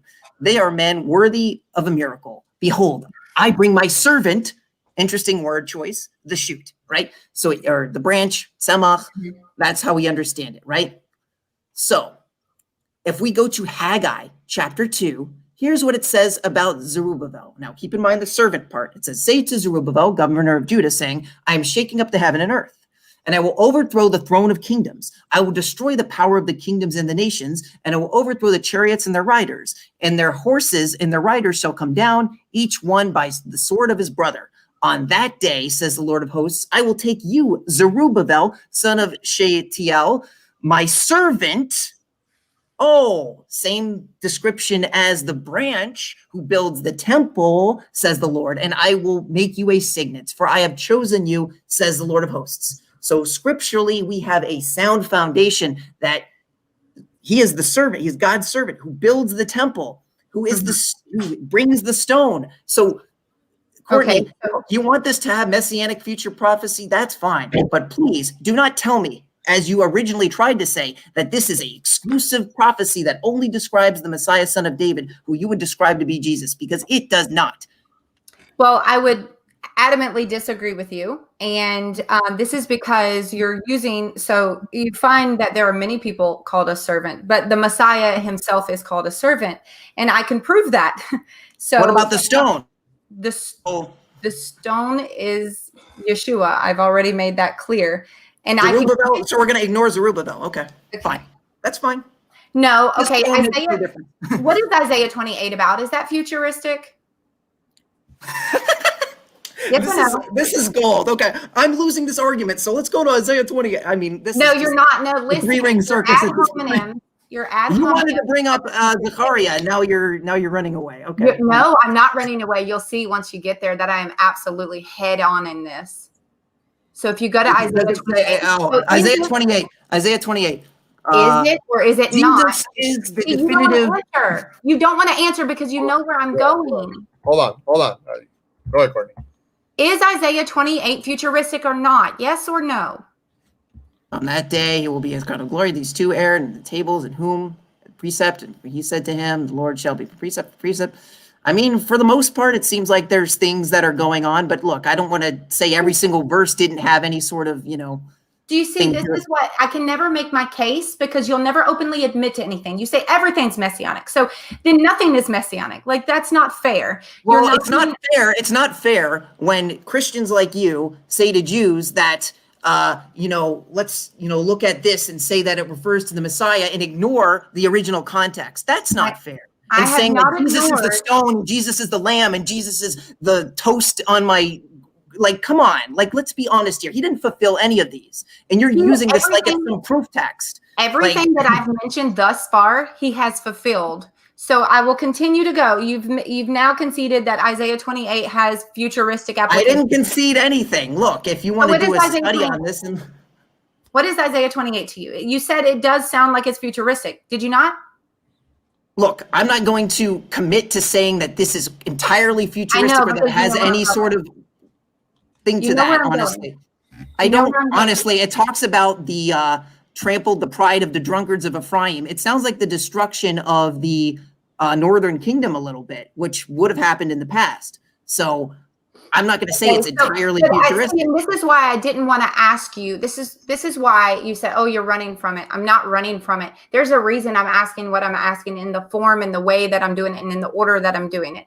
Isaiah 28 is futuristic. And if you get down, for people that want to know the point that I'm trying to get to, if you get down to verse 16, you will see it says, so this is what the sovereign Lord says. See, I lay a stone in Zion, a tested stone, a precious cornerstone for a sure foundation. And the one who relies on it will never be stricken with panic. And that is Yeshua HaMashiach. Based off of what, Courtney? Because the New Testament everything that I've been talking about for the last hour and 36 minutes. Just because it says stone or lamb, every time it says the word stone, it refers to Jesus. Stone, stone, stone. Jesus was stoned. Like, come on. Like, this isn't an argument. The argument is that Isaiah is called the stone. He's called the banner. He's called the arm of the Lord. He's the mercy of the Lord. All of these passages are messianic. By the way, if you want to know Judaism's official position on this, it says, behold, I have laid a foundation. And it says, this is past tense. Esther 1:8. I had the now you care about what Judaism says, whereas you wanted to know. You said that Judaism says. I said, what do you said that Judaism says that Zerubbabel, you guys, or that Semach, that the branch. You said Judaism says this. If you wanted to know what Judaism says, and you made a statement that was false, and no, it wasn't. It's not a false statement because you don't believe it. It's not a false I showed you that Zerubbabel is associated with the stone that you claim is exclusive to your Jesus. You're getting clearly angry because just because you don't believe it's messianic, that's fine. But 99. I didn't say it's not messianic. You can't. Are you unable to comprehend when I say, like, how does this not compute? I'm fine with all of this being messianic. Do me a favor.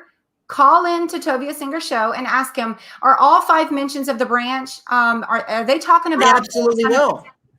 He will say exactly what I say because I've heard him say it. Oh, really? Okay, I'll find you a video where he says opposite. So we'll kill that. We'll squash that. Look. I know what Chazal say. I know what's more important. I know what Zechariah says. I know what Haggai says. The servant. It's not just about the servant. It's about the stone. Let's put it all together. The servant, the stone, and the fact that he built the temple. But now you're telling me in Isaiah 28 that Judaism says this is past tense, when earlier you said you agreed it was future tense. Yeah, it does look like. I didn't agree. I said it looks like Ephraim is being. I didn't agree. Anybody can. I gave it a closer look.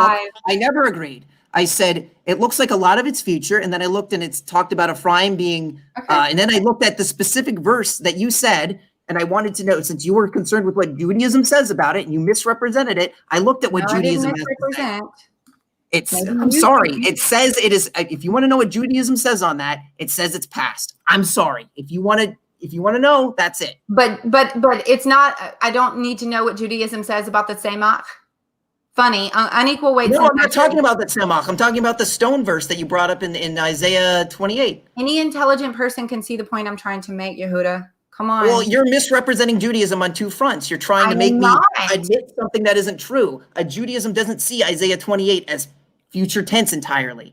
So Isaiah passages, Tzemach passages are universally agreed upon by Judaism and Christianity to be about the Messiah, son of David. Judaism, that's fine, but that exclusively. Do you understand the difference, Courtney? This is the theme of the debate. And I'm fine with all of this having future, but I have proven, I know what you're asking me, to exclusively prove that it's Jesus. And I have done so by proving that it's the stone, the banner, the scepter. All of these are the suffering servant aspects of the Messiah. He has a two-part duty: the Messiah, son of Joseph, and the Messiah, son of David. I keep trying to get you to understand that. This is what Christianity and Judaism don't agree upon. You say that's not true. I say I disagree with you. This is why we find passages where he comes lowly riding on a donkey, yet in Daniel 7, he's riding on the clouds and coming to the Ancient of Days. No other person could come to the Ancient of Days except for a divine one. So what is this even like? You're not even, goodness sakes, you're making up all sorts of things, jumping all over the place. Why can't you admit that you made an argument? You claim that the stone, you made an argument that they're a little. Courtney, you made an argument that the stone was exclusive to the Messiah, and you brought passages down and you said this only has to do with the Messiah. I showed you otherwise, and you do not have the humility to admit that your argument fell flat. Zerubbabel is associated with the stone. Not only that, he built the stone with the 7 eyes on it. Yes, that's interesting. No, the stone with absolutely. the 7 eyes are the 7 spirits of the Lord, which is mentioned in Isaiah 11, which connects yet again another Tzemach passage to the Messiah. Yehuda, you don't. Hey! By the way, have you read Zechariah chapter 4? Once again, it says in Zechariah. Okay, you didn't see verse 10. I'm going to show you where the 7 eyes are linked to Zerubbabel. Once again, in verse 10, because apparently that wasn't enough for you. You got to see this too. So let's look at the next verse there. In sorry, I think that didn't. Zechariah 4 is covered in the book of Revelation. I mean, okay, well, you clearly haven't haven't looked at it closely enough, because what is going on here is, so remember, we already saw this part where it says Zerubbabel's hand founded this house, and his hand shall complete it. You shall know that the Lord of hosts has sent me to you. For whoever despised the day of small things shall rejoice to see the plummet in Zerubbabel's hands. These 7-fold, the eyes of the Lord are roving to and fro throughout the earth. So you are telling me that Zerubbabel has nothing to do with this. Yet I have a verse saying precisely the opposite. So I already told you that Revelation covers the 2 olive trees, the witnesses. I'm not even talking about the 2 olive trees, but yes, if you want to change the topic, if you want to change the topic to that, that's fine. You were talking about the stone. You were talking about the stone in Zechariah 3. Verses 8 and 9, right? Hearken to, O Joshua, high priest, and your companions who sit before you, men who are worthy of a miracle. Behold, my servant, the shoot, Zerubbabel.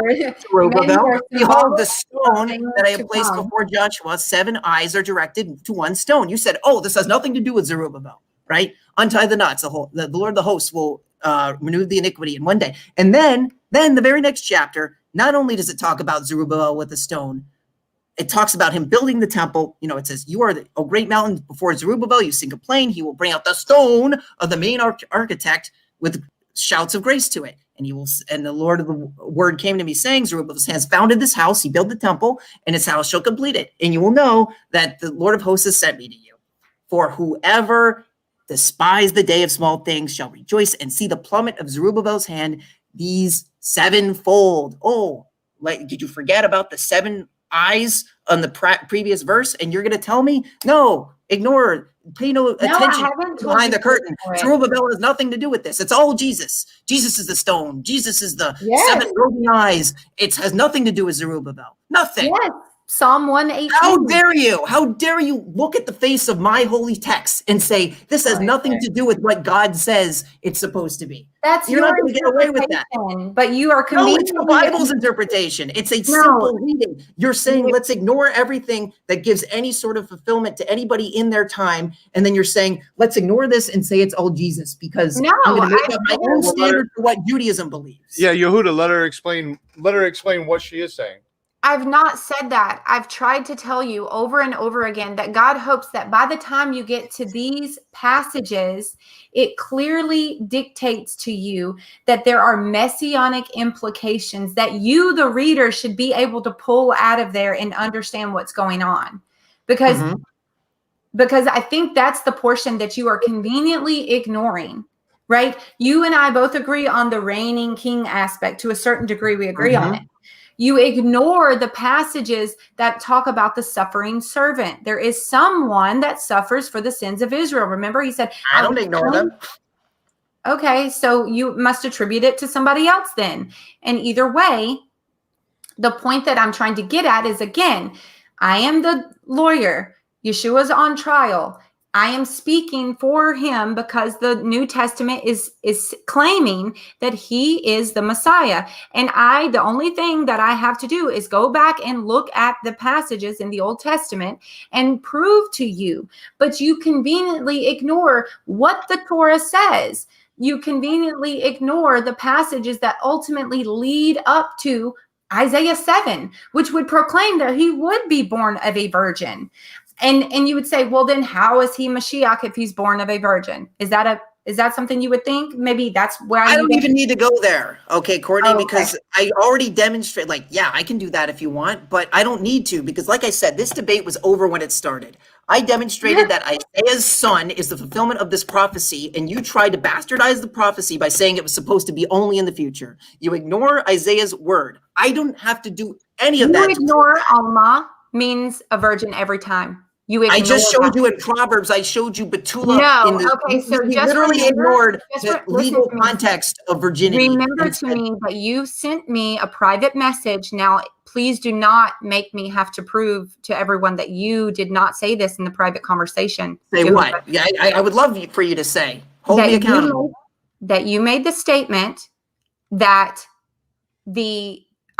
Proverbs 30, you said, don't worry, I'm not even going to use that because that is a stalemate. You said, and I proved to you that you said, well, no, I can prove to you if you're going to use any other passage that Betula is. And I said, I don't plan to tell you that Betula is a better word to use. Alma. You mentioned, look, the only reason I went into it was you said, even the one in Proverbs 30, you mentioned that. So I said, look, if you're going to call it out, then I'm going to demonstrate why it has, look, here's the thing.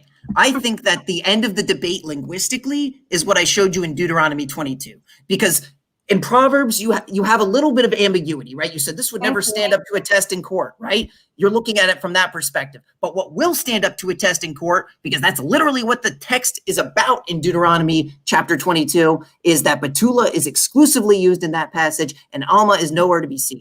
So based on that alone, I can demonstrate that the word Betula is a superior specifier when it comes to specifying a woman's virginity. But we are not arguing that. That is not, you are literally building a straw man, Yehuda. You are trying to say that I am saying that Alma is a better dictator of virginity. That is not what I'm saying. I am saying this.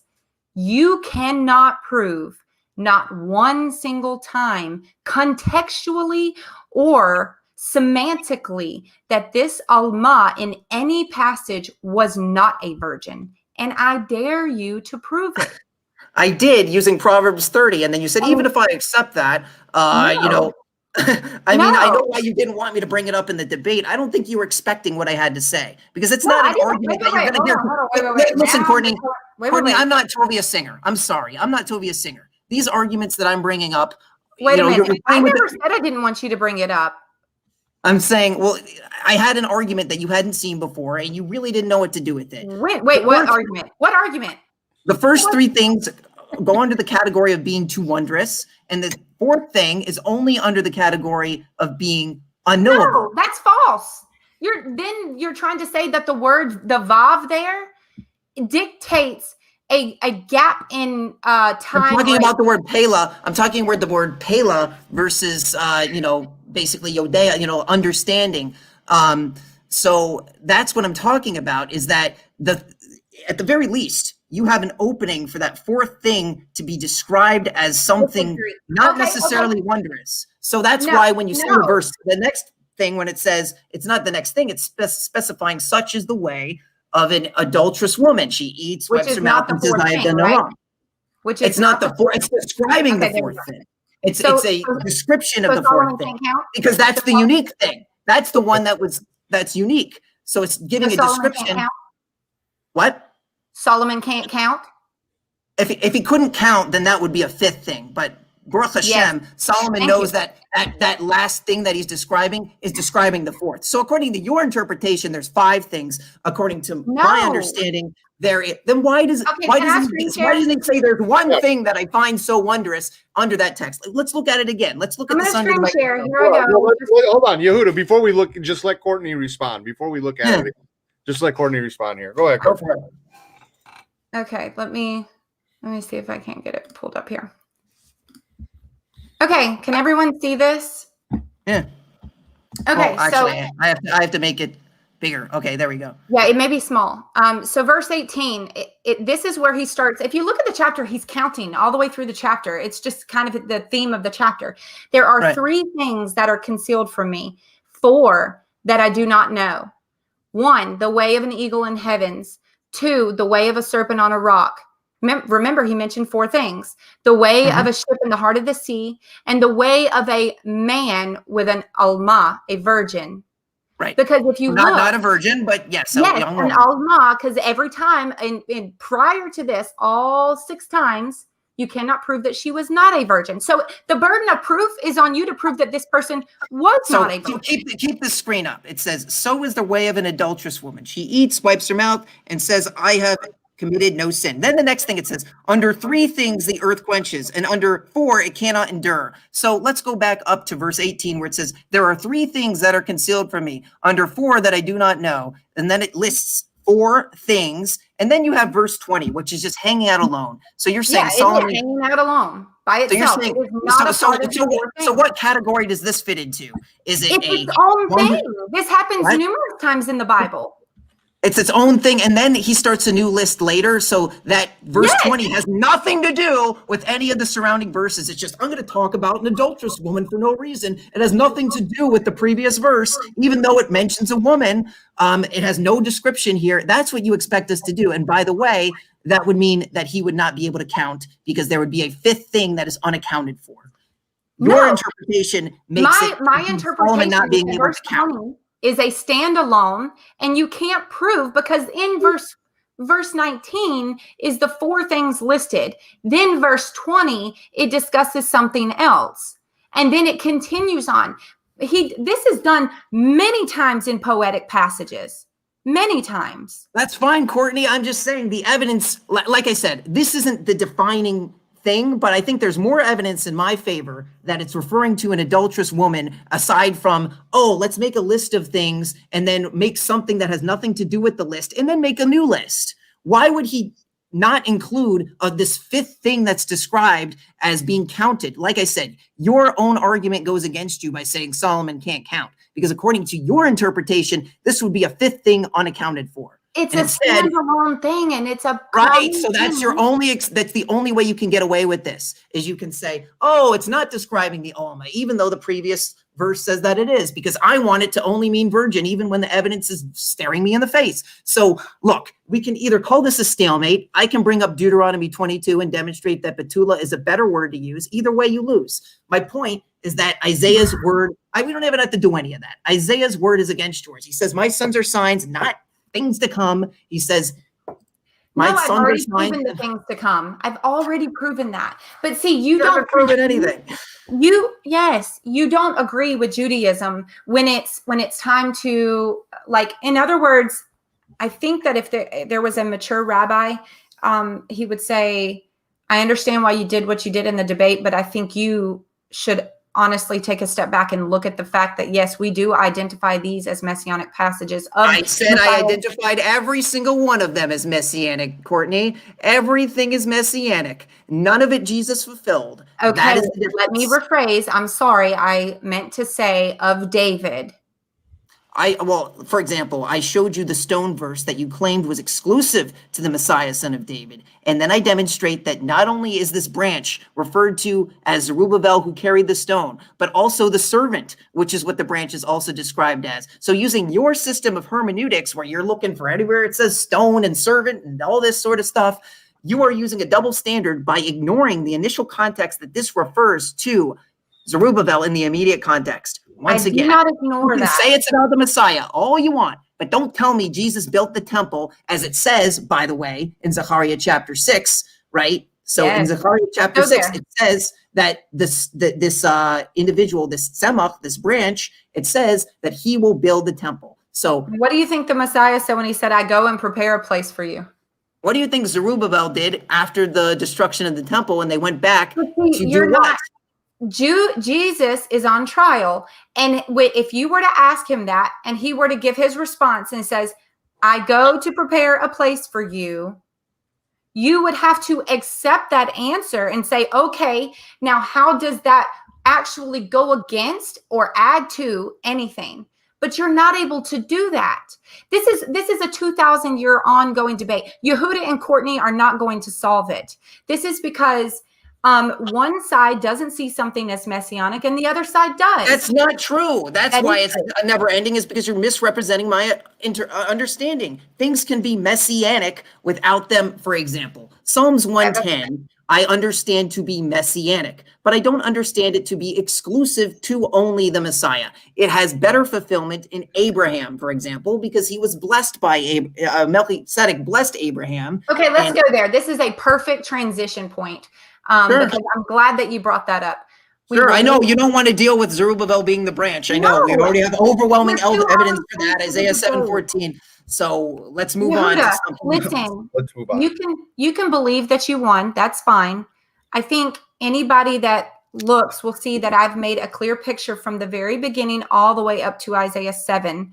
I've told you that there is a contextual understanding that there is a civil war happening. And this is just my final wrap-up statement so that everyone knows that I'm not disregarding the immediate context, that there was a civil war coming, but that he was not concerned for the civil war, that he was concerned that there would be someone that would replace the scepter, which ultimately says, hey, this is the promise of God, which tells us in 2 Kings 8, God promised David. Why would that even be mentioned if it wasn't for the fact that he said he promised a lamp? And I'm going to continue that into the next phase of our discussion. But can I do a wrap up? If you're going to do a wrap up. And yes, you may. And that the fact of the matter is, you claim that Isaiah 7's son is the fulfillment of this, and that he would have to be 65 years old before he even knew how to choose good or eat properly. That's asinine. And yet you tell me I am bastardizing the scripture. I am telling you I'm not bastardizing the scripture. I'm trying to give you a concise understanding from the very beginning of the book in Genesis all the way through. So yeah, thank you. The concise understanding is Isaiah's word against Courtney's. Basically, that there is going to be the birth of a son who's born in the very next chapter. He's not saying it because it has no context to it. The word alma is, he says, I was intimate with the prophetess and she gave birth. I want anybody after this video to look at Isaiah 7:16, compare with Isaiah 8:4, look at them with a straight face and tell me that they're not a fulfillment of each other. Just do that for me. Now, and if you still have any doubt in your mind that refers to, Isaiah's generation, look at Isaiah 8:18, where he says, my children are signs for Israel. And that's it. That proves that at the very least, the alma refers to Isaiah's wife in the present generation. And if you want to say it has future fulfillment, fine. But that demystifies the Yeshua believers' obsession with it needing to be a virgin, or that there's going to be some sort of exclusive messianic fulfillment. And also that the word alma, which we've demonstrated every way possible, is not exclusive to a virgin. Isaiah says it. Proverbs implicates it. And Proverbs chapter 30. And Deuteronomy 22 is really the final legal nail in the coffin to demonstrate that alma is not the best word to use when describing a virgin in the Bible. Okay, next phase. You were the one that wanted to discuss Melchizedek. And, you know, I told you I thought for sure that Isaiah 7 would be a full video in and of itself. I was right. So if you want to go ahead and move into that, we can, whatever your beef is with Hebrews or anything like that. But I don't think that we're going to get very far either. Oh, well, I mean, Psalms 110. I mean, that's when I look at, this is the same situation. Like, you want to look at Psalms 110. This is the same theme throughout the entirety of the video. I'm fine with this having ultimate application to the Messiah. However, I also am, so for example, it says, of David a psalm, the word of my word to my master, right at my right hand, until I make your enemies a footstool at your feet. The staff of your might, the Lord will send from Zion, rule in the midst of your enemies. Your people will volunteer on your day of battle or host, whatever, you know, basically this idea that because of the beauty of your holiness, when you fell from the womb, and that your youth is like dew, the war swore and will not repent. You are a priest forever because of the speech of Melchizedek. Wonderful. And then it says, the Lord on your right hand has crushed kings on the day of his wrath. That's a really important verse to focus on, because this verse 4 and 5, because Melchizedek is only mentioned one other time in the entirety of the Bible, namely Genesis chapter 14. Now, what's interesting about Genesis chapter 14 I apologize. is, you're good. Yeah. What's interesting about Genesis chapter 14 is it speaks about something that is very relevant to Abraham. And what you see here is it says, so scroll down a little bit. It says Melchizedek, there it is. See that in verse 18? It says, Melchizedek, king of Salem, brought forth bread and wine, and he was a priest of the Most High God. And he blessed him, saying, Blessed be Abram of the Most High God, possessor of heaven and earth, and blessed be the Most High God, who hath delivered your enemies into your hand. And he gave tithes of all. Now, see that part about delivering enemies into your hand? What's happening? Scroll up a little bit again. So what did Abraham just get done doing? After Courtney, do you know why? Yeah, it was a war, and he was given the people. But what did he do? What was Abraham's accomplishment? What do you mean? I just told you. Who was he fighting against? I can't remember that. Hold on. It's right there in front of you. You can read it if you want. I can't see that. I have bad eyes. Okay. It's talking about. It says. Hold on. I can read it for you if you want. It okay, says, that's fine, because I can't pull it up as quick. It says, the 14th year, King Shandamir and the kings that were with him smote the Rephaims. So basically, this is the 4 kings versus the 5, right?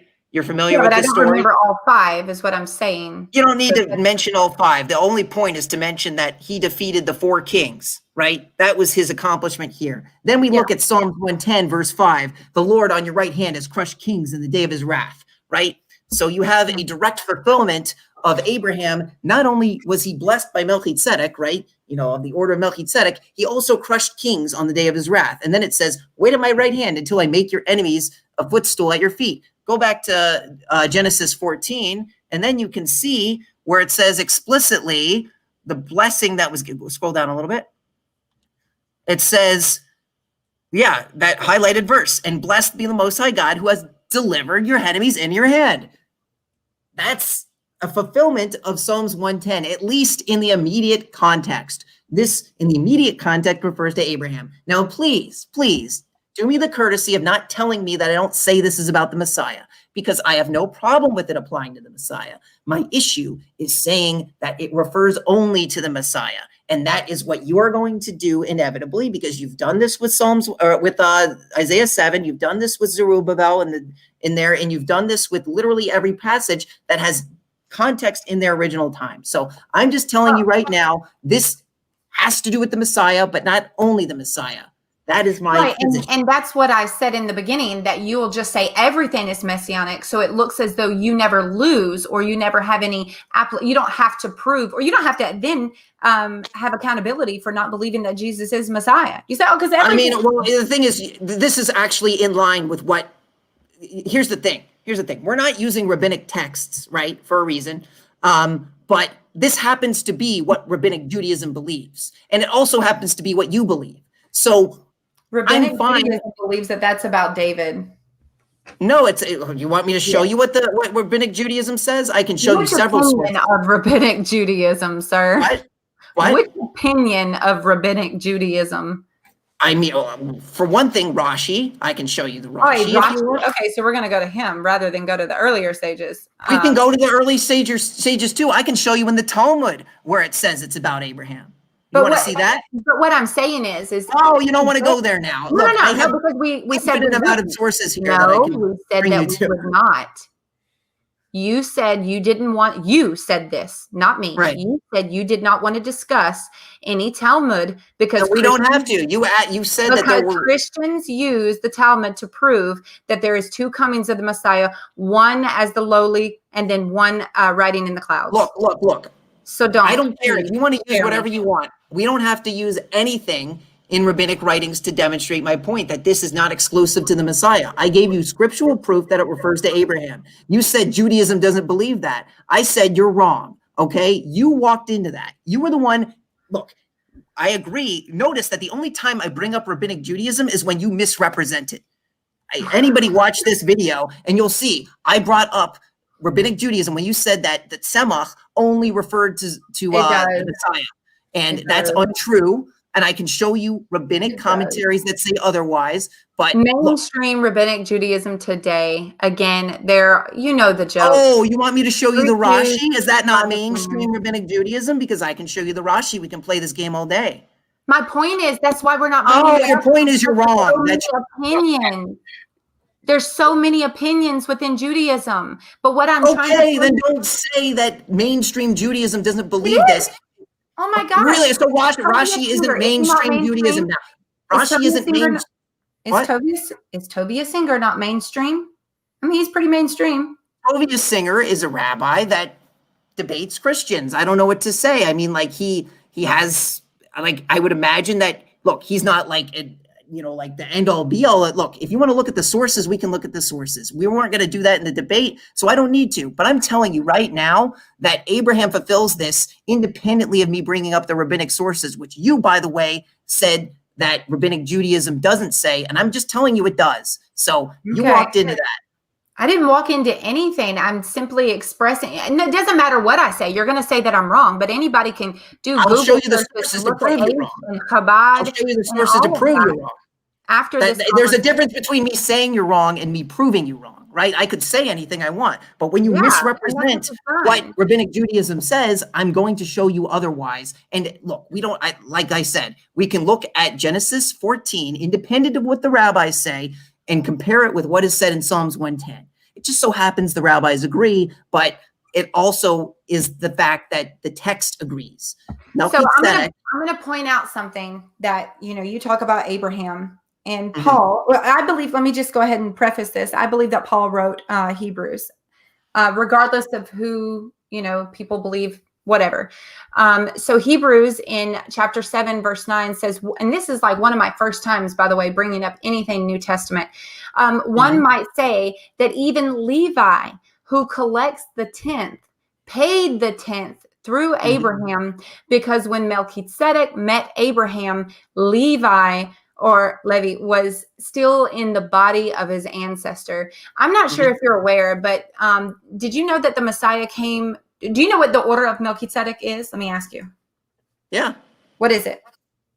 So Melchizedek was a priest of God Most High, and he was basically, before Abraham, came to faith in God, Melchizedek was the king of Salem. He was also a priest, and he was effectively the spiritual king and priest of the he was the spiritual leader, and he was in Jerusalem effectively, and that's effectively what we have according to the Tanakh only, is that he was a priest of Shalem, which is also known as Yerushalayim, and he brought out look, we're looking at Tanakh only, so this is what I got to work with. So you think that's all the Tanakh has to say about Melchizedek? It describes, it says that the speech, it says in Psalms 110, it says that the speech of Melchizedek is. Why do you basically, say speech? What word are you translating as speech? It's a form of daber. Yes, I know that, but why are you in what way do you say? Well, look, if you want to say of the order, that's fine. I don't care. Okay, it doesn't matter. That's what I'm asking. If you understand the order of Melchizedek, not the speech. I'm explaining. I'm explaining to you what it is according to the Tanakh. Okay, I'm sorry. Go ahead. Yeah, I mean that's what it is effectively. Is that it is a priesthood that was effectively started by Melchizedek and passed on to Abraham through the blessing that he gave to him. If we want to look at now, there's an implication there. If we look at Psalms 110 and understand Abraham as the subject of the psalm, which I've given textual evidence to demonstrate. So you think that Abraham matches the Melchizedek figure when Abraham is the one that met with Melchizedek? Well, it describes somebody who God was at their right hand when they went into battle crushing kings. That's exactly what happened. You saw it, right? You saw Genesis 14. Abraham just got done doing what before he met Melchizedek? Battling. And battling who? Again, listen, would you let me explain what I'm trying to say? Yeah, but I want you to tell me who did he defeat in battle? You can't say it because you know that it aligns with Psalms 110 too much, that your precious Jesus is being thrown out from, because he didn't do this. Your Jesus didn't defeat any king. So Abraham fits the psalm already by default. Abraham fits the psalm better than Jesus. Okay, so Abraham. Go ahead, Courtney. So Abraham fits the psalm again, by the time you get to Psalm 110, God hopes that you read the previous passages, the ones that build up to that. So you're telling me that Abraham meets with, in Genesis, this Melchizedek figure, and then all of a sudden, later on in the Psalms, way on down the road, God says, you are the Melchizedek figure? What do you mean way down the road? You're saying that King David is writing this psalm and it can only have a future context and have nothing to do with the past? I'm saying that it has a future context. Yeah, and I already agree that it has a future context, but once again, you've made the same mistake throughout the entirety of the debate. Look, Courtney, I'm sorry you're debating Tovia Singer, who doesn't. This is why this debate. Look, I'm not doing anything wrong with the way that I'm debating you. I'm representing my side fairly and consistently. I told you from the beginning that everything can have a messianic connotation. Please do not take away the original context of what this is describing. If I give you textual evidence to support that it supports something else, I'm sorry, your New Testament is wrong if you're going to say that it only refers to the Messiah, because the Tanakh says otherwise. How is it not about Jesus? How is it not about Jesus? Because he didn't fulfill any of it. So how do you know? How do you know he didn't? Because again, absolutely. So it says, let's look at it. The Lord swore and will not repent. You are a priest forever because of the speech of Melchizedek. All I have to do is compare to Abraham. Did Melchizedek speak of Jesus? No. Did Melchizedek bless Abraham? Yes. So 1 for Abraham, 0 for Jesus. And then it says, the Lord at your right hand has crushed kings on the day of his wrath. So we know that Abraham just got finished destroying the 4 kings who defeated the 5. And that Melchizedek blessed him, saying, blessed be Abraham, who God has delivered your enemies into your hand, right? So that describes Psalms 110 very closely, almost perfectly. And then you have Jesus, who never fought any kings and basically died without even having any sort of died without doing anything, right? He did nothing. So here's the thing. He didn't do anything related to this psalm that we can tangibly understand scripturally. That's incorrect. Remember when I told you that you're not allowed to use the New Testament against itself? I'm not using the New Jesus Testament did against a lot. itself You want at me to all. tell you how you are? You're saying that Jesus did nothing when the New Testament says he did a whole lot. The New Testament says that he broke the burdens of sin, not that he took away sin. Sin is still here, but the punishment for sin, i.e., eternal death, is not. Meaning, if you accept the salvation plan of God, then you are the chains of Psalm 38 and 40 that I mentioned way earlier in the debate in my opening statement, that is broken. And So now what does that have to do with Psalms 110? You're saying that Jesus, you asked me how Jesus isn't the subject of Psalms 110.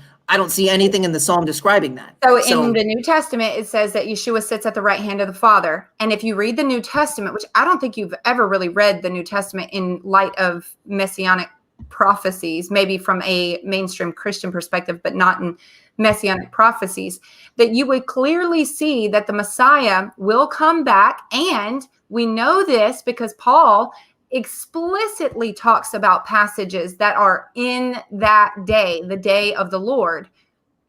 And that is prophecy that you keep ignoring. You cannot say, like, this is what kills me here. You say that Jesus is not the Messiah. You say that these passages could be or are messianic, but they're not about Jesus. So it's like every guy out there could be the messianic figure except for Jesus. Then by your own here's the thing. You're right about that. Actually, we do kind of agree. Is that I'm saying, yes, the way these prophecies are vaguely understood, they don't have specificity to the Messiah, which is my whole argument, is that I'm granting you, see, you've never had a debate like this, where I'm granting you full range to call everything messianic that you want to your heart's content. The burden of proof is on you to show that Jesus fulfilled this. I've given you more evidence contextually that the Bible contests, that proves that Abraham fulfilled this more during his lifetime than Jesus ever could during his lifetime. So everything that you're saying about this psalm that you think Jesus is going to fulfill in the future is exactly that, future. He didn't fulfill it, so it's all wishful thinking. Everything that you're saying with regards to this psalm and plenty of other things that we've discussed tonight, Jesus hasn't fulfilled. So okay, that's so why I can say with confidence that Jesus Lord. is not the Messiah. What? So the Lord says to my Lord. Do you know what the word Lord there is in Hebrew? So you have Yud K Vav K, and then you have Adoni. No, that's vowel pointings. You have Adoni. Without vowel pointings, you have Adonai. Look here, Vowel Courtney. pointing. Look here, Courtney. Let me finish my point. Here, you Courtney. know where I'm going. Yeah. Let her make her point real quick. It kills you, Yehuda. You know, when you know where I'm going, you speak over me because you know what I'm going to say. Vowel pointings were added after the time of Yeshua. Clearly, the New Testament quotes from Psalm 110 more than any other passage in the Old Testament Bible. This is to say that the passage is messianic. It is very easy to go in and remove or alter vowel pointings to make something say Adoni and not Adonai, which is why Yeshua clearly said, then why does, because most people believe the psalm is about David, why then does he call him my Lord? Because it's not a habit of Jews, nor any other culture, to call someone greater or someone lesser than you my Lord. I don't call my kids my Lord. So what's interesting about that, I need to find the exact passage, but there's a situation where King Saul is, he's still king. And he refers to David as, let me see exactly what the example is. But that's not necessarily always situations where, or maybe it was King David to Saul, but I'll have to look for that later to demonstrate that. But basically, my argument on Hebrews is that the argument that it's trying to make is completely superfluous to the fact that, like, you made a statement, for example, that Levi was still in the loins of Abraham. So that means automatically that Levi is, I think the argument Hebrews is trying to make is saying, oh, well, Levi is inferior to the priesthood of Melchizedek because of this. Well, guess who else was in the loins of Abraham before, if we're going to look at Mary's genealogy and say that he was, so it shoots itself in the foot. Jesus also would fit that. Yes, so, thank you. I appreciate that statement. When you're done, I have a point. So the point is that puts them on an even playing field. Of course, you're going to bring up the virgin birth, which I've already disproved. So great. No, you've not disproven that, but that's where we are with now, it. the point that I'm going to bring up now, against Isaiah's, I'll say that over and over again, and I think people will agree. The point that I'm going to bring up now is, yes, Paul was trying to, again, I believe Paul wrote Hebrews, or if not by his own hand, someone very close to him. He's trying to indicate that there is a greater priesthood than Levi. Does that offend you? If there's a greater priesthood than Levi, what offends me is when you look at Psalms 110 and say that it exclusively refers to that's not what I asked you. I asked you, does it offend you if someone tells you that there is a greater priesthood than Levi's? The only reason why it could possibly offend me is knowing that that's not true, and that the Levitical priesthood, at the very least, has relevance in the times of the Messiah. If you're going to tell me that the Levitical priesthood has no relevance in the time of the Messiah, I would say you are once again distorting my Tanakh. If you say that both, I don't know what your views are on that. You might you might have an opinion that the Levitical priesthood and the Melchizedek priesthood, as I understand, will have relevance in the Messianic era, and I don't really know which one is greater. I don't think there's any way to demonstrate that, especially using the Tanakh alone. But yeah, like I would say, so you're actually correct there. So yeah, they will be running simultaneously side by side, but Melchizedek is a greater priesthood, and I can prove that with the Tanakh. So I want to go ahead and hone in on what Hebrews 7 is saying, because this offends Jews. This offends Jews many times, unless they're well studied. One might even say that Levi, who collects the 10th, because he's a priest, paid the 10th through Abraham, because when Melchizedek met Abraham, Levi was still in the body of his ancestor. Right here, verse 11, if perfection, focus on this word here, if perfection, why is it doing that with the, if perfection could have been attained through the Levitical priesthood, and indeed the laws given to the people established that priesthood, why was there still a need for another priesthood to come, one in the order of Melchizedek and not of Aaron? Now, where in the Tanakh would that be found? And also, I want you to focus on what this passage, this perfection is here. I'll just clearly tell you what it is. It's the resurrection. This perfection here leads to the resurrection, of which the Torah never gives a way to return for. Jews await for a resurrection. You're never going to get it by the Torah alone, and I will explain as we continue. But this perfection here is a resurrection. And the Melchizedek priesthood, I don't know why it keeps... Melchizedek priesthood was established back in Ezekiel. Let me just go here really fast. Pull this up. Excuse me. Not that passage. Ezekiel 44. I'm sure you're familiar with Zadokite priests. Are you? Yeah, absolutely. Okay, so were you aware that the Zadokite priest would have been through Melchizedek prior to someone installing removing them from the rightful heir as the priest, because God told them that they did what was right in God's eyes, and Levi did not, and removed. Wait, you're talking about this in the past tense? What do you mean? This is future. Right, verse 14. Yeah, this is future. This is third temple prophecy. But I'm saying that there is a reason why that they were removed. In other words, they were removed and someone else was put in their place, usurped their position, which is wrong. But you're saying Melchizedek was removed in the lineage of the Zadoks, which would have been through Melchizedek. Melchizedek is believed to have been Shem. We don't know, but it is. Well, look, I didn't say it, but I know. Yeah. It is believed to have been Shem. Shem would have lived for a very long time, which would have ultimately taught Abraham and many others. And he would have died around the time of Jacob's son, And as that splits off, the priesthood is no longer with the person that is acting on the priesthood, as well as the king line. That splits. It now splits into two duties. The priesthood goes to Levi, and then the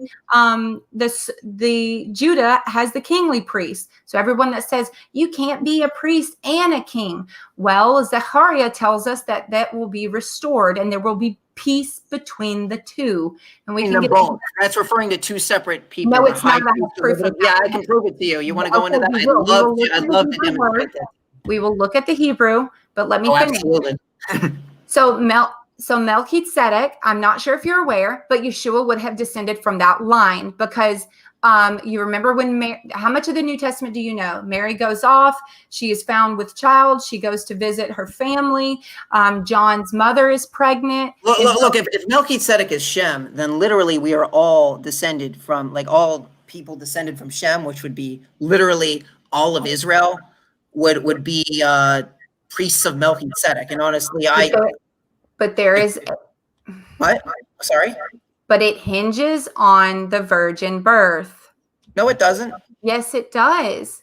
Not at all. I mean, now I understand. Yeah, now I understand why this is so important for you to explain, because So- your entire foundation of your argument has already been thrown off. But look, if you want me to beat a dead horse, then we can do this. This will be fun. It hasn't. But the Levitical priests, who are descendants of Zadok, okay, here we go, and who guard my sanctuary, when the Israelites went astray from me, are to come near to minister before me. They are to stand before me and offer sacrifices of fat and blood, declares the sovereign Lord. They alone are to enter my sanctuary. They alone are to come near to my table and to minister before me and to serve me as guards. So with that being said, it is pretty clear that they have a higher priesthood, and that Aaron's priesthood. Who had a higher priesthood? Who had a higher priesthood? Melchizedek through. Wait, it says Zadok. It says Zadok. Yes, but I've already shown you that lineage. If you go back, and I can prove this, if you want me to, I can send you this in private message or whatever. But if you go back and follow that lineage all the way up, it leads you to John the Immerser, as is commonly called, his father being the last lineage of the Zadokite priests, who were. Are you kidding me? We have priests today, like the last lineage.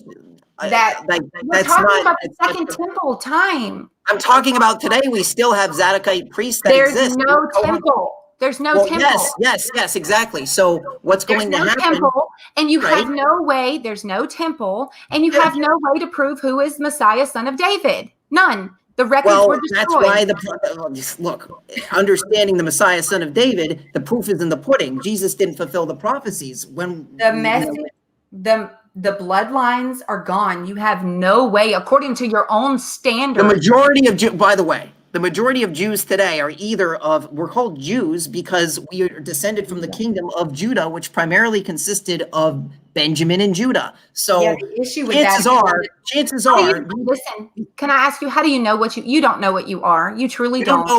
We don't know. I don't know. I could be Benjamin. I could be Yehuda. No. I'm not Levi. I'm not Levi. You could be Gad. You could be Dan.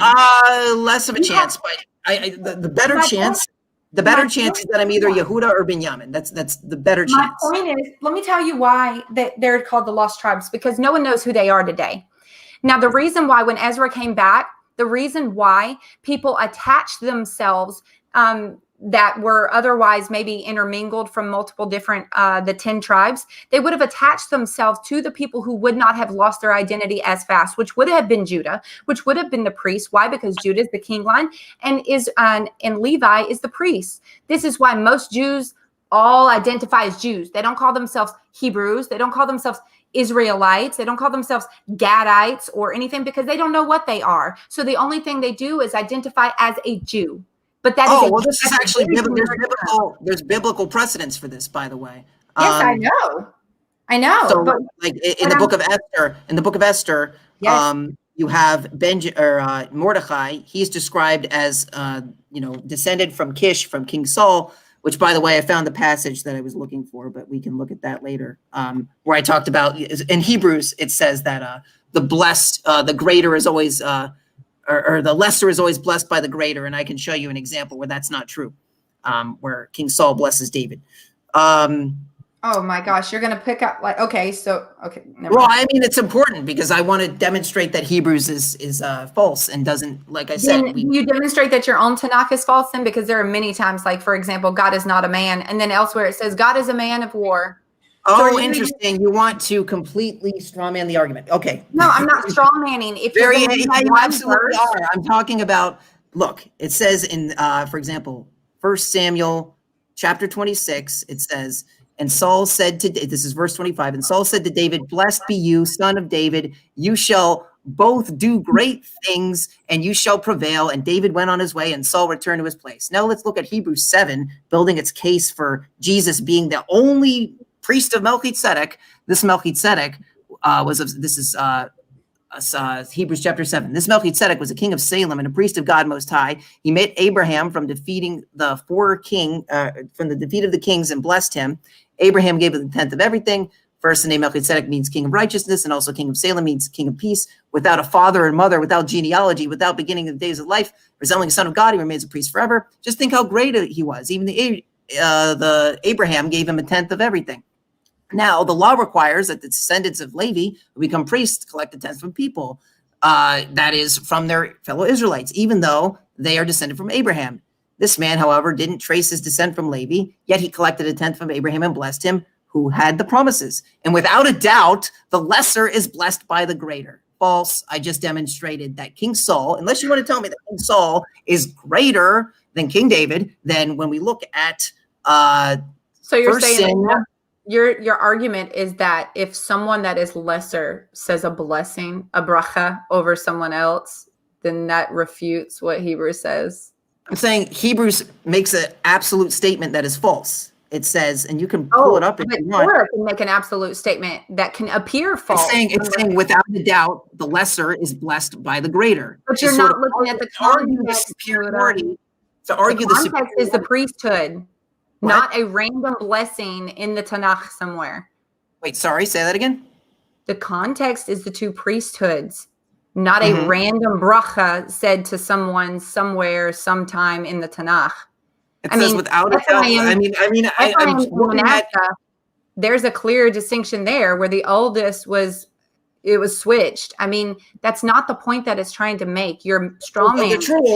The issue here is that I already demonstrated that the whole, Jesus falls into the same category as Levi would if we use the loins argument. You already admitted to me that it appears that Shem would be, we can go into that later, but clearly there is a genealogy that is understood. It's not like he has no genealogy at all. And then no one would have known the genealogy. The man lived like 800 plus years. I mean, I would beg to differ, but this is a debate. This is not the time and place to demonstrate that. He didn't descend from, read what it says in Hebrews. He didn't descend from, where is it at? I've got like 5 tabs. Says he didn't descend from Levi, so that means that he belonged to a different tribe. It's arguing that like there's Judah has some superiorness in terms of the priesthood. Look, that's not what the Tanakh emphasizes. It doesn't emphasize the Melchizedek priesthood being superior to that of the Levitical priesthood, and therefore the Levitical priesthood was supposed to be Melchizedek, and the Zadokian priests weren't really, that's through Pinchas, by the way. That is the priestly line that Zadok is through. It's through Pinchas, Aaron's grandson. And those are the priests, God willing, when the third temple was built, will make the sacrifices in the innermost parts of the temple. So that is what that is speaking about. It doesn't make any mention of Melchizedek there. I'm not saying Melchizedek has no relevance, but I'm saying you're asserting something that isn't there. No, because I know the lineage, and I can prove this to you. I mean, again, I know the lineage of Zadokian priests are through Pinchas, by the way. I'm hoping that people go back and look at the lineage. I mean, it's. You know who Phineas is? You know Phineas? Yes, okay. Stab people through. I am very familiar with him. Anyways. Right. So there's also another. So Malachi chapter 3, for example. Right. So messenger bears away. Well, actually, let's look at Malachi chapter 2 instead, because this is where we're going to establish who is going to be the priests, right? So it says in here, it says, and you shall know that I have sent you this commandment, that my covenant be with Levi, says the Lord of hosts. This is Malachi chapter 2, verse 4. And it says, my covenant was with him, life and peace. I gave them to him, and with fear, and he feared me because of my name, and he was overawed. So this was the epitome of the priesthood. True teaching was in his mouth, and injustice was not found in his lips. In peace and equity he went with me, and he brought back many from iniquity. So contrary to what you ignore, contrary to Hebrews' message, there was a precedent for Levi at a certain point where Levi actually did bring back the people and atone. I never said that it wasn't. That's not what it's saying. Hebrews says that it doesn't. It says that the sacrifices of the Levitical priesthood are weak and useless, and that there's a change in the priesthood. That's not what it says in Malachi chapter 2. It says teaching was in his mouth, true teaching, and justice was not found. So you don't believe in a resurrection of the dead? Of course I believe in a resurrection of the dead. I don't believe that Jesus was resurrected, and even if he was, it wouldn't prove him being the Messiah. But that's besides the point. Let's go to Isaiah 53. We can look at Isaiah 53 all we want, but it has not. Look, let's understand this. No. Let's understand this. Isaiah 53. We can do that all we want. I can go to Isaiah 53 all you want. Right here. Isaiah 53. This is the passage that is from the Dead Sea Scrolls, Isaiah 53. These boxes here are explicitly different than what you find in the Masoretic text. The Dead Sea Scroll predates the Masoretic text by about 1,000 years. And so I have no problems with the Masoretic text, except for when it decides to alter or change messianic passages, of which this is. So here's what it says. I agree with you, Courtney, by the way. I agree that it is about the Messiah. It is not only about the Messiah. This is your... I disagree, and I'm trying to... This is in a... Yeah, like I this disagree, is, and I'm trying the theme of the debate, people. Yes, it is. Not because you don't to the Messiah. Everything is messianic, but that's not... By the way, let's, before we get into this, notice... I want everybody to notice that there's no mention of David.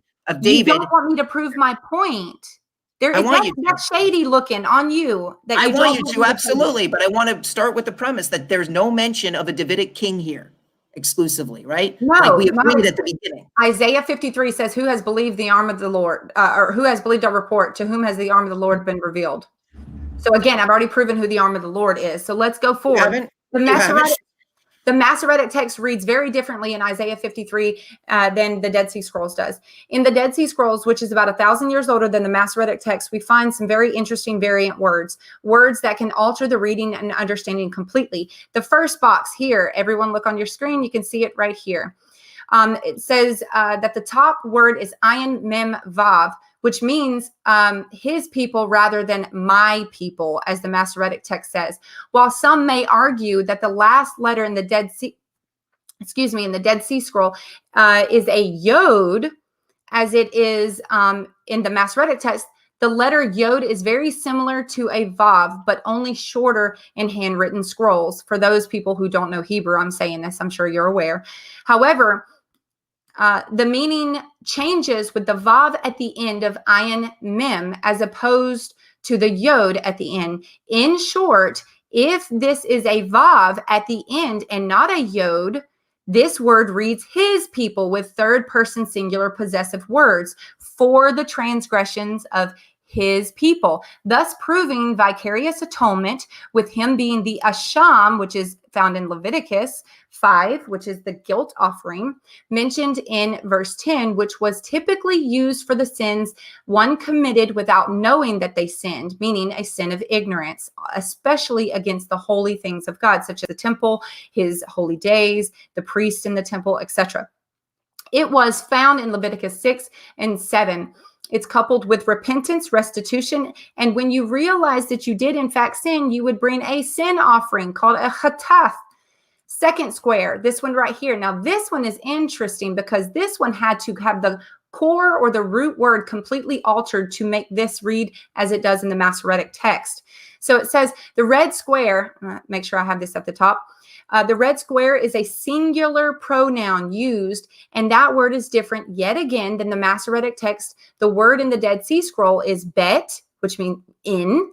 Let's see, yod, mem, tav, vav, which means he will die, as opposed to the Masoretic text, which spells out bet, mem, tav, yod, vav. They will die.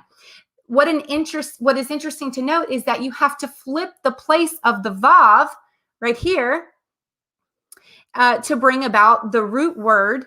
You have to flip the place of the vav, to bring about the root word death as the Masoretic text version of this word. In other words, the root stem with the spelling from the Dead Sea Scrolls brings the singular pronoun he will die to the reader's understanding, as opposed to they will die, as the Masoretic text indicates. Either way, with the Masoretic text, you still have vicarious atonement. They will die. Now, this last word, this one's completely missing from the Masoretic text. Completely gone. It's not there. They blotted it out. It's gone. Okay, it says the red square at the bottom middle is the word light. Remember when I said that word would become very, very relevant at the beginning of this debate, this lamp and this light? This word is completely missing from the Masoretic text, and it leaves the reader lacking the grammatical syntax needed to form a complete understanding of the object and its verb. Yireh is the action, and the object would, I can't keep it all on the same page. And the action would, in other words, that the object needs the seeing light so that you can understand what the passage is saying. Seeing light is a common term used for a resurrection. This is undeniable proof that the servant would bear the sins of the people via vicarious atonement and then die as the Asham with the guilt offering from Leviticus, and then be resurrected. This cannot be Israel in part or as a whole, because God promised that Israel would never die out. So seeing light, these are the passages you can find in Job 33, 28 through 30, Psalm 36, verse 9, which is Messianic, Psalm 49, verse 19, which is Messianic, Psalm 56, 19, everything is Messianic about Jesus. Everything. And yes, I can prove this to you offline. I'm sure you can. I'm sure you can. Psalm 119, 105. And you see, my goodness.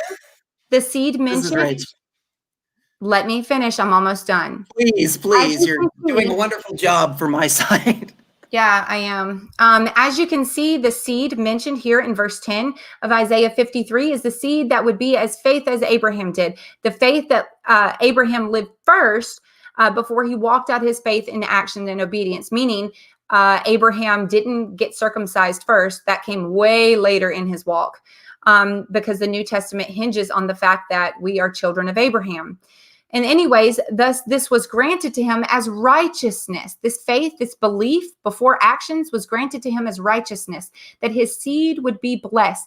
Galatians 3, 14 and 16 explains this rather well. Feel free to go read it. But if you don't know, the blessing that it speaks of is the grafting in process, which is the Hebrew words ve'nivarechu, shows a beautiful picture of mingling and grafting in. In other words, this servant, by what he does for his people, the death that happens to him dying will bring forth light. He will see light, aka resurrected. And because of his resurrection, you are righteous. And thus that brings in the ve'nevarechu, the promise or the grafting in that was promised to Abraham by his faith. Go ahead. Okay, so yeah, you clearly we switched topics completely just to talk about Isaiah 53. I'm going to, maybe we'll get back to what I was talking about Pinchas. Basically, I'm going to point out Numbers where it talks about the covenant of peace, shalom, which is associated with Pinchas exclusively, which is what Malachi chapter 2, that reference to the covenant of peace with Levi. That refers to Levitical priesthood through Pinchas, right? And that will be restored according to Malachi chapter 3. So here's what I'm going to do. We're going to go to Isaiah 53. Well, we're going to talk about Isaiah 53 here. I'm going to share my screen. Do you deny what Ezekiel 44 says? That it's the Zadokian priesthood, which is linked back to Pinchas? I mean, that's exactly what Ezekiel 44 says. Okay. If you do the genealogy, Pinchas, by the way, Pinchas is Aaron's grandson. Pinchas's line is the line of Zadok. That's what it is. Do the genealogical research, and that's it. So that is what is going to be restored in the Messianic age. What is your point against Hebrews 7 then? It's only pointing out that Melchizedek is great. It doesn't say anything about Melchizedek in Ezekiel. You're superimposing your own view onto that.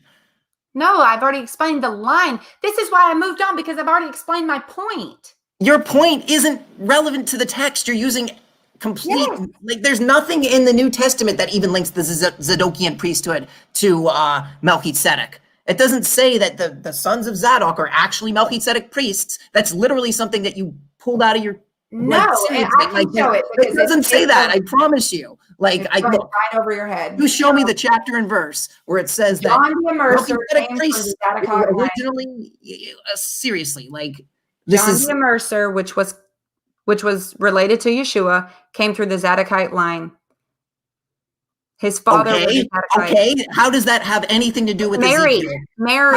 How does that have anything to do with Ezekiel, the third temple of Ezekiel? That has nothing to do with it. That has nothing to do with it. That has nothing to do with it. The lineage in Luke takes you all the way back to the first man. Why does it do that? Because that's the lineage of his mother. And then so John the Baptist is a priest of Melchizedek, even though the New Testament doesn't say anything about that. Jesus is a priest of Melchizedek because you literally, Courtney, I would suggest that you come up with an argument that people can actually follow instead of going around picking whatever you can that says stone. Literally your argument can be summed up like this. Every time it says stone, servant, or lamb, or whatever, like it's seriously absurd. But anyway, let me get to Isaiah 49. Look, your word is against what the prophet says. We showed it with Isaiah. We showed it with Zechariah. Like I explained it. It's not my opinion. I showed you the verses. I literally showed you the verses where the stone was associated with Zerubbabel and you ignored it. I showed you the verses where Isaiah identified his son with the birth. I did not ignore the alma, and you literally ignored it. You literally said, that can't be it. Oh my gosh. Let's ignore Isaiah. So let's go and actually see what Isaiah has to say. Every time I say Revelation speaks of it, you talk over me. I did not ignore it. Do not say that I've ignored anything that you. Revelation takes it out of context, and it doesn't say what the Tanakh says. It absolutely does. Okay. Courtney, I'm sorry. Look, I can't wait for people to see this debate and see. Me too, because they will see that not only has the Masoretic text tampered with the scripture while you're proclaiming Christians. I didn't even make that argument. Okay, I don't need the Masoretic text to demonstrate why Isaiah 53 has nothing to do. What do you? Okay, so what text are you using then? I'm using Isaiah 49 to build up my case. What do you think that is? Masoretic text, man. Hey, if you want to use whatever text you want, let's try Isaiah 49:3. It says, "You can tell me." Text is the authoritative text of Jews today, meaning they are not reading. Okay. So you tell me where I'm mistranslating and where it's really supposed to say Jesus is your Lord and Savior. You show me that. You show me that, Courtney. Show me where it says in the Tanakh that my servant is Yoshka. It doesn't say that. Let's listen. Watch. Oh, I've already shown you the Isaiah 49:3. He said to me, "You are my servant Israel, about whom I will boast." That's where it starts. It says, "You are my servant Israel, about whom I will boast." And then he says in Isaiah 49:4, "And I said, I toiled in vain, I consumed with my strength for naught and vanity. Yet surely my right hand is with the Lord, and my deed is with God. And now the Lord whom formed me in the womb as a servant to him, said to bring Jacob back to him, and Israel shall be gathered to him. And I will be honored in the eyes of the Lord, and my God was my strength. And he said to me, it is too light for you to be my servant, to establish the tribes of Jacob, and to bring back the besieged of Israel, but I will make you a light of nations, so that my salvation will be to the ends of the earth." So how is this reconciled? How can Israel bring back Israel? The answer is simple. Isaiah 49:3 refers to a specific part of Israel, namely the righteous remnant. God promised, you would agree, Courtney, that God has promised a righteous remnant throughout the generations, right? Yeah. Right. So verse 5 refers to the remnant bringing back the rest of Israel to righteousness. And finally, verse 6 to the newly restored Israel being a light unto the nations through the revelation of truth through Hashem. In other words, this is a two-step process. The righteous remnant of Israel will bring back the rest of Israel to righteousness, Isaiah 49:3 through 5. 2, the newly restored nation of Israel will be will serve to be a light unto the nations. Isaiah 49, verse 6. So ultimately, the nation of Israel is the servant who will be a light unto the nations. However, in order to get to that point, the righteous remnant of Israel must first gather back the rest of Israel to Torah. It is a two-step process. The servant is the righteous remnant of Israel, and there's some verses leading up to it in Isaiah 53, like Isaiah 51, verse 7. Hearken to me, you who know righteousness, a people that has my Torah in their heart, clearly speaking about Israel. Fear not the reproach of man, for the revelings will not be dismayed, showing that they will be despised throughout the generations. This is yet another verse that highlights the suffering of God's righteous servant, Israel. Isaiah 54 even refers to the servants of the Lord. Isaiah 54, 17. Any weapon whetted against you shall not succeed, and any tongue that contends with you in judgment you shall condemn. This is the heritage of the servants of the Lord, and their due reward from me, says the Lord. So we have the idea that Israel is identified as servants in Isaiah 54 in a plural form, and Israel in Isaiah 49 is described as the servant bringing back the rest of besieged Israel to be a light unto the nations. Then we go to Isaiah 52:15, where it says it describes the Gentile kings who will shut their mouths because of their astonishment of Israel's vindication by Hashem. Isaiah 52:15, so shall he cast down many nations. Kings shall shut their mouths because of him. For what they have not been told, they saw, and what they had not heard, they gazed. And then Micah 7:16 through 17 echoes this statement, right, of Isaiah 52. It says, nations, in Micah 7:16, shall be ashamed of all their might, and they will place a hand upon their mouths, and their ears shall become deaf.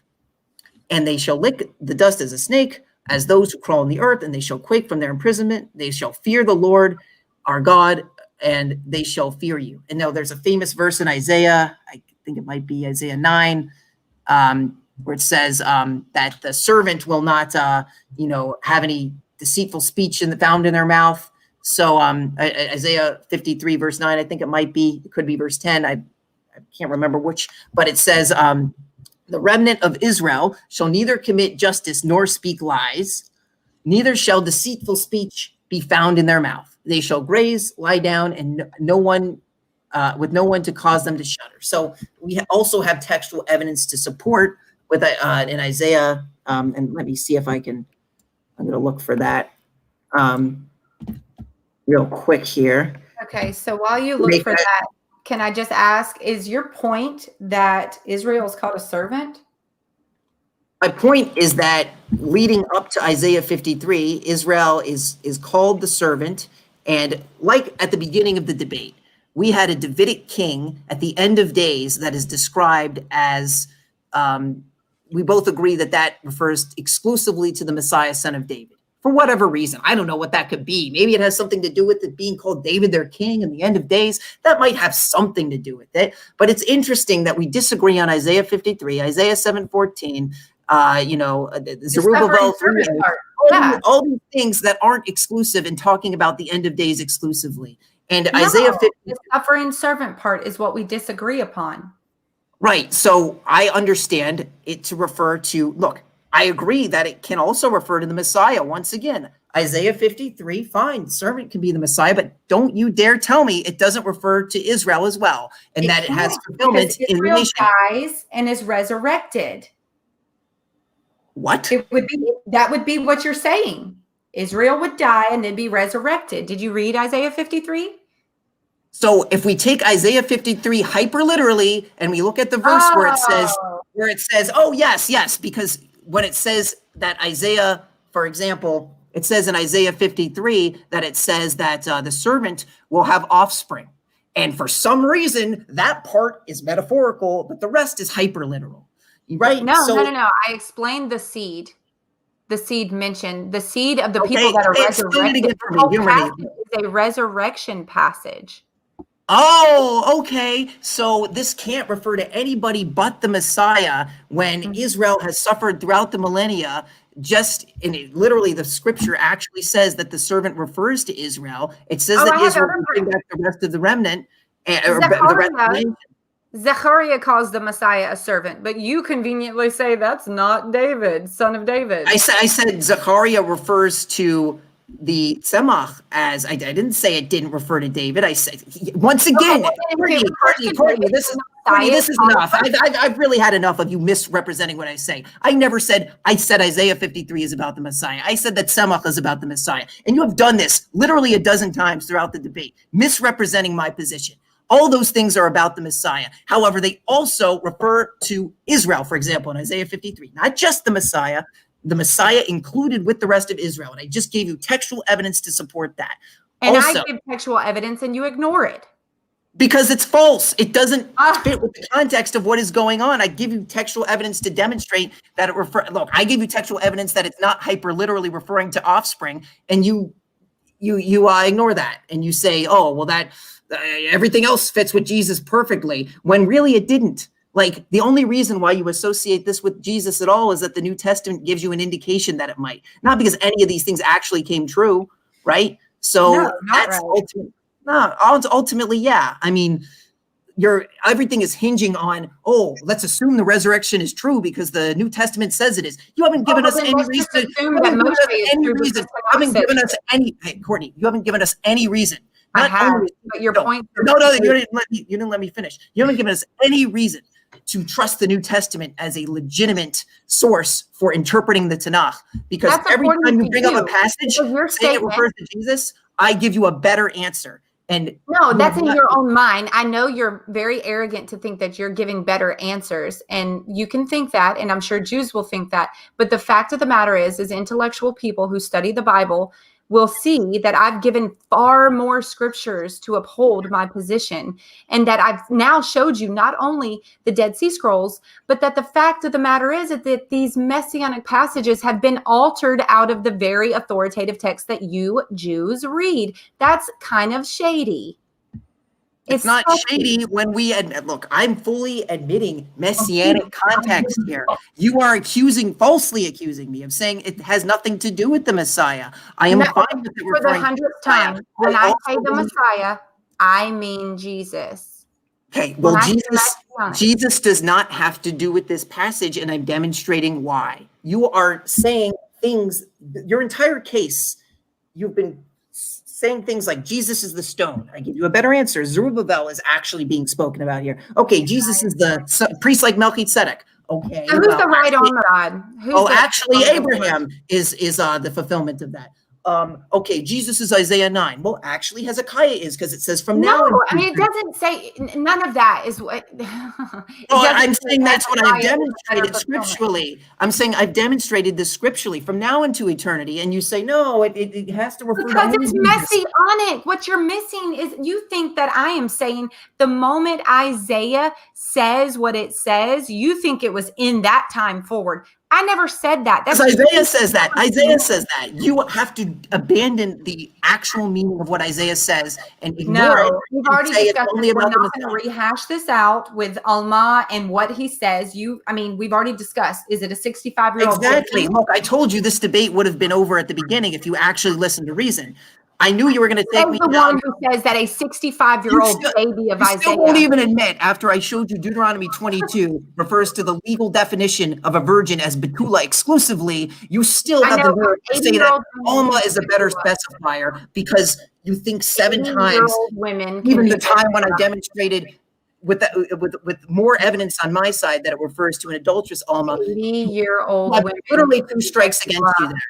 And Isaiah is the 3rd strike. 3 strikes, you're out. Alma. You're ignoring my past. 80-year-old women can be Betula. The point of the New Testament is to point out that she was also a young maiden. Now, you have a problem with Isaiah using Alma and not being able to prove that all other times this woman was a virgin. I'm sorry that offended you. You traded it with Proverbs, and you came up with a... You admitted that it was ambiguous, so you can't use an ambiguous text. What isn't ambiguous? Deuteronomy chapter 22. That was the clincher. That's what I was saying. I don't need to use Proverbs to demonstrate it. I said, I told you, I don't need to use Proverbs. Can you step in here, because we're going back and forth, and it's not going anywhere. At this point, it's fruitless. There's no fruit coming from this. I think there's a lot, but yeah, step in, please. Well, I mean, if you guys just keep in mind that, I mean, you guys got to let each other finish talking. You have to let each other finish. If one talks, the other one listens. When that one's done talking, I mean, it's fruitless because y'all ain't listening to each other, to be honest with you. I mean, if I'm going to be, as an outside person here saying my unbiased opinion, you guys got to listen a little bit more. Well, I don't know how much more time I have. Again, my husband takes my children and runs off with them to a park or something. So can we wrap this up? Because like I said, I don't think it's going anywhere. Yeah, whenever you're ready to make a closing statement, just just like you did, So if you're ready, Courtney, we can make our closing statements, and then if you have a YouTube channel or a Facebook channel that you want to plug into, go ahead.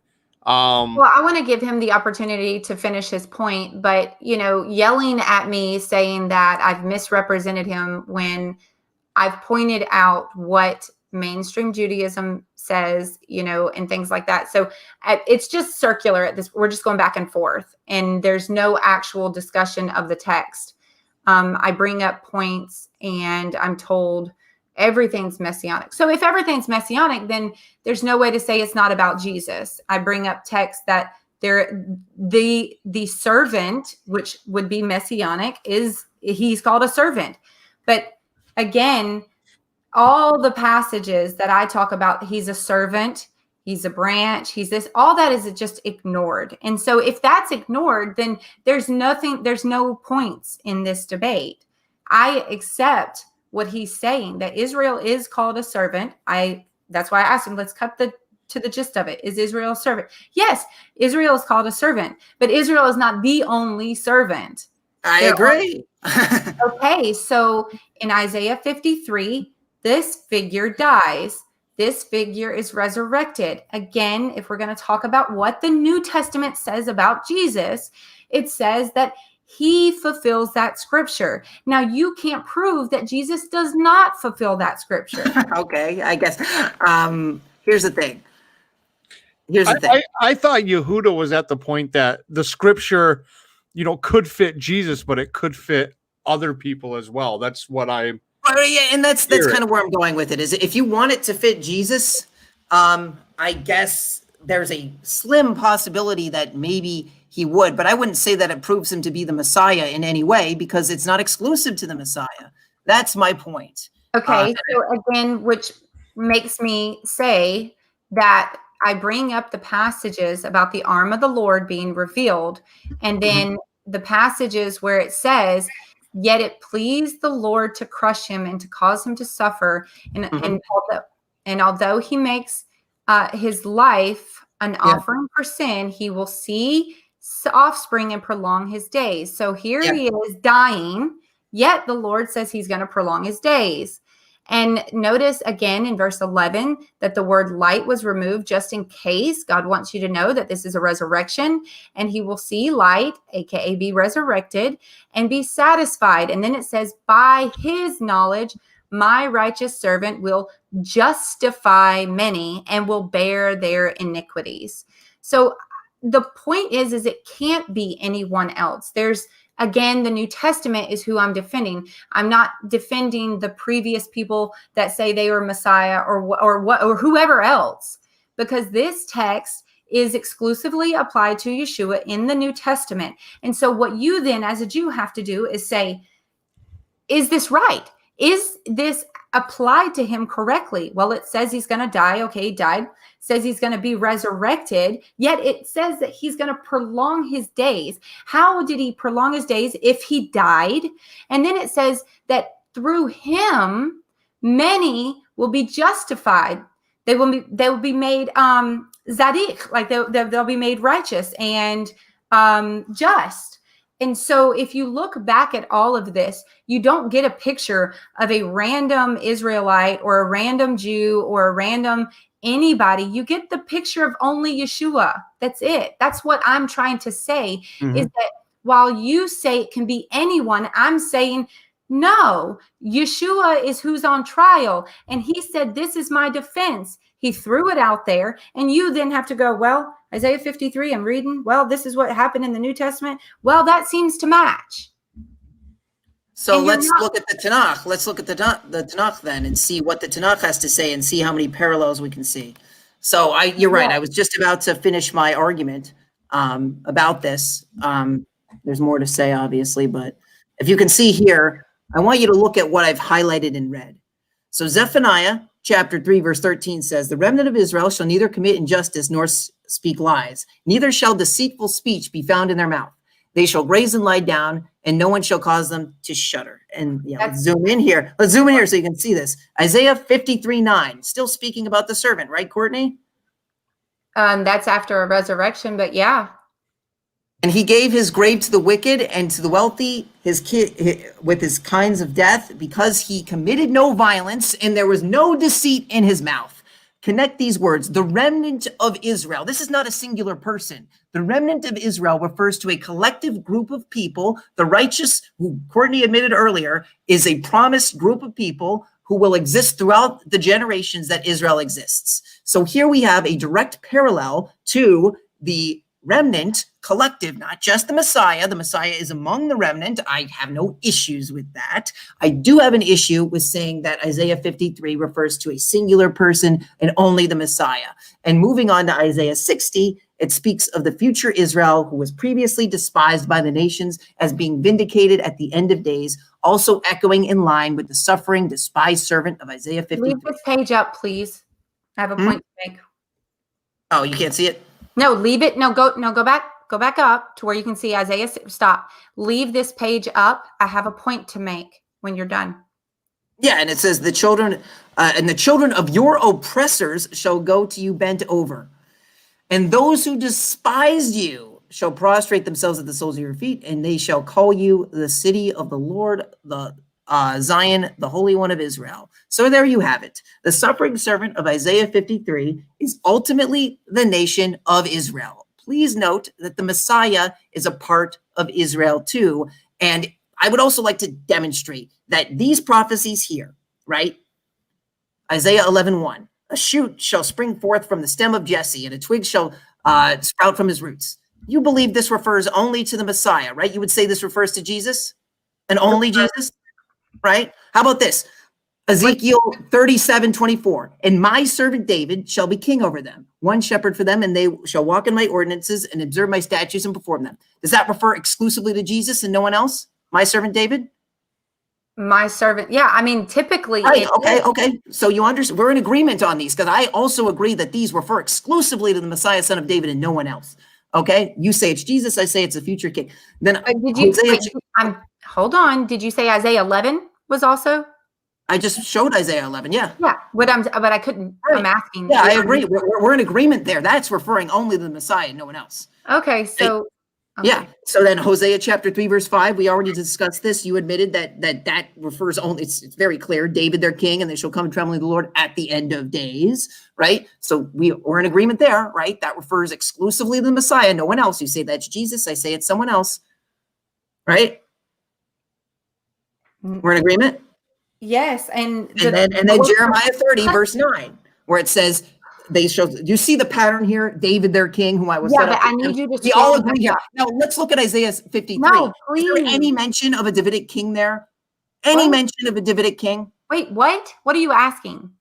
In Isaiah chapter 53, we can pull up Isaiah chapter 53. Leave it there. Leave that page there, because I want to point out something. Just because it doesn't say the Davidic king doesn't mean it's not about the Davidic king. That's what you and I agree. I'm not saying that's the only way to determine a prophecy that's exclusive to the Messiah, son of David. How do you determine if a prophecy is about the Messiah if it doesn't say David? Please tell us.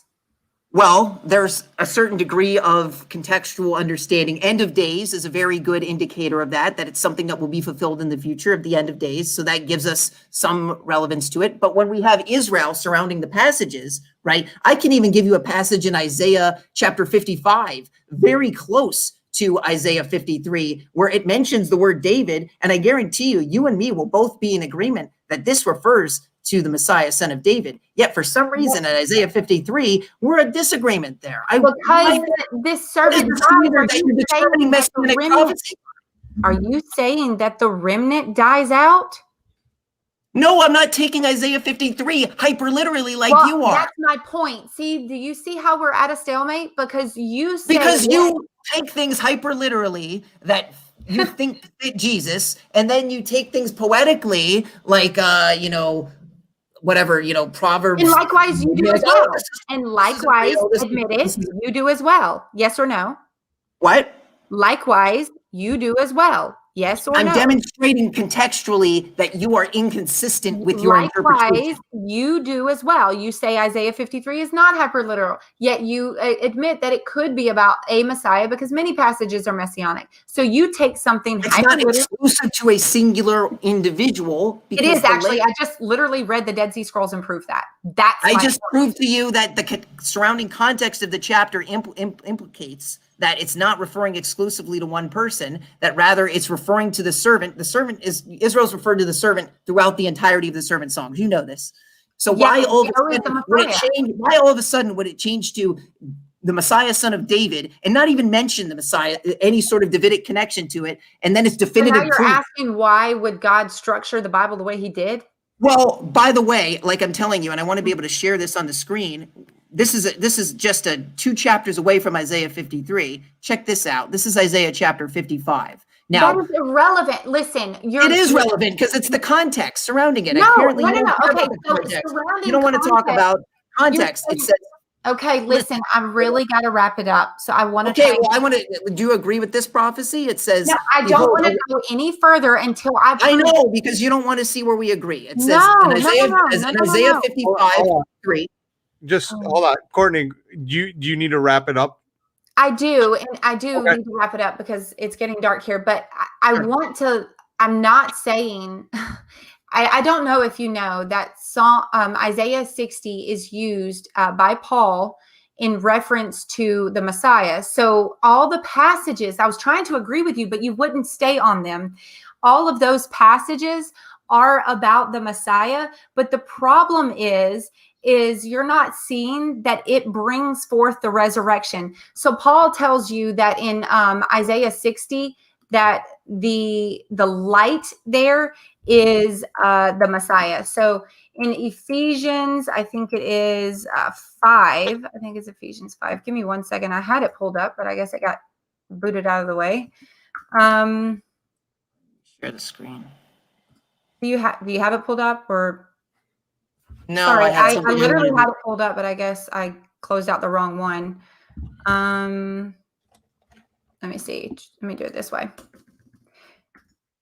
And I mean, everybody can read it without me needing to show it to you. I mean, you can go and read Isaiah 60 and then look at Ephesians. I need to go to a Bible hub. That way I have all the passages pulled up right.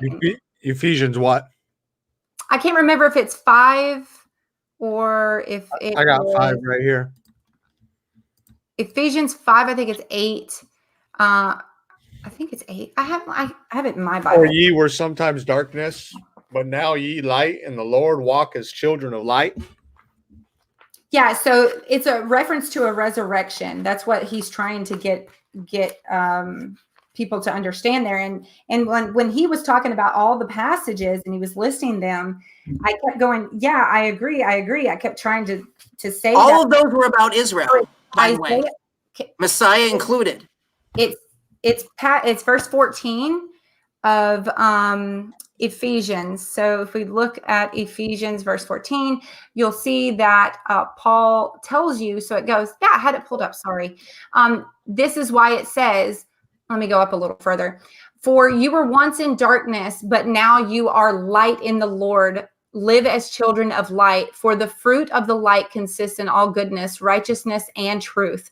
And find out what pleases the Lord.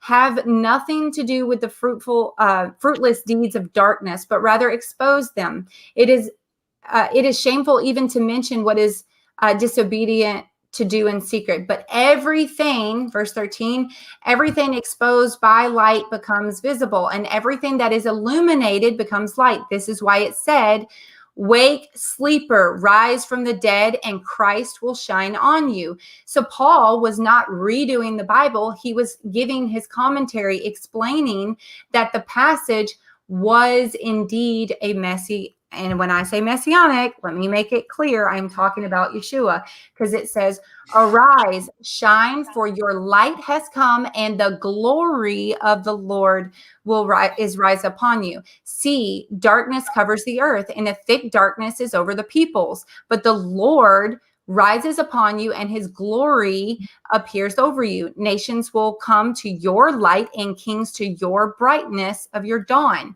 This is a resurrection passage. This is why he pulled it out and said, look, it is of Messiah, son of David. I agree. The only difference is you didn't know that Paul quotes from that telling you that it's about Jesus. Why? Because Isaiah 53, he was resurrected, and in his light, you see light. That's why do you think that I don't know these things? I know that Paul takes the Tanakh out of context. Like, I'm aware of it. Out of context. If you look absolutely, it is. It doesn't say anything. Look, and I don't know why I can't bring this passage up, but I want to bring up Isaiah 55 verse 3. So my point is ignored about Isaiah, the light. You don't believe that light refers to a resurrection? Courtney, I don't know what to say to you. You're like stones and light and all this absolute nonsense.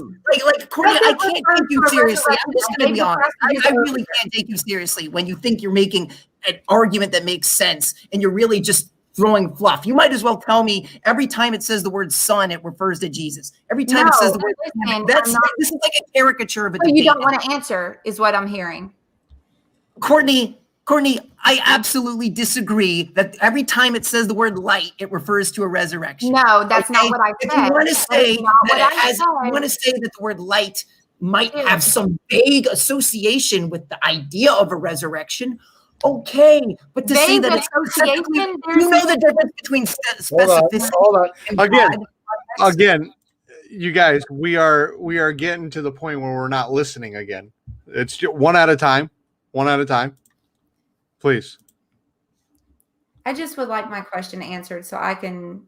That's it. No, Courtney. No, I don't. No. I think it's pretty obvious that the answer is no. I don't think that the word light automatically refers to a resurrection. And by the way, if you want to have another debate about this, even if the resurrection happened, which I don't believe is happened, if your Jesus claims to be God, then even if a resurrection happened, he would be a false God and a God that we should not follow due to what it says in Deuteronomy 13, that even if somebody says they're a prophet and they perform a miracle, even if they do that, then we are to not follow them if they tell us to worship other gods who we haven't worshipped before. Nobody worshiped Jesus in the Tanakh. Therefore, Jesus is a foreign God that we do not know. I can show you in Deuteronomy 13. I'm sure I am very familiar with the passage, but I am not even a Trinitarian. You know this. But you believe Jesus is God, right? You believe he is. I'm not a Trinitarian. I'm not asking you for a Trinitarian. I'm asking, do you believe he is God? God as in Elohim, do you believe that he created the world? Do you believe that he is literally your creator? Hashem? No. Yes. Do you believe that Jesus is Hashem? No, I've already said this. I'm not a Trinitarian.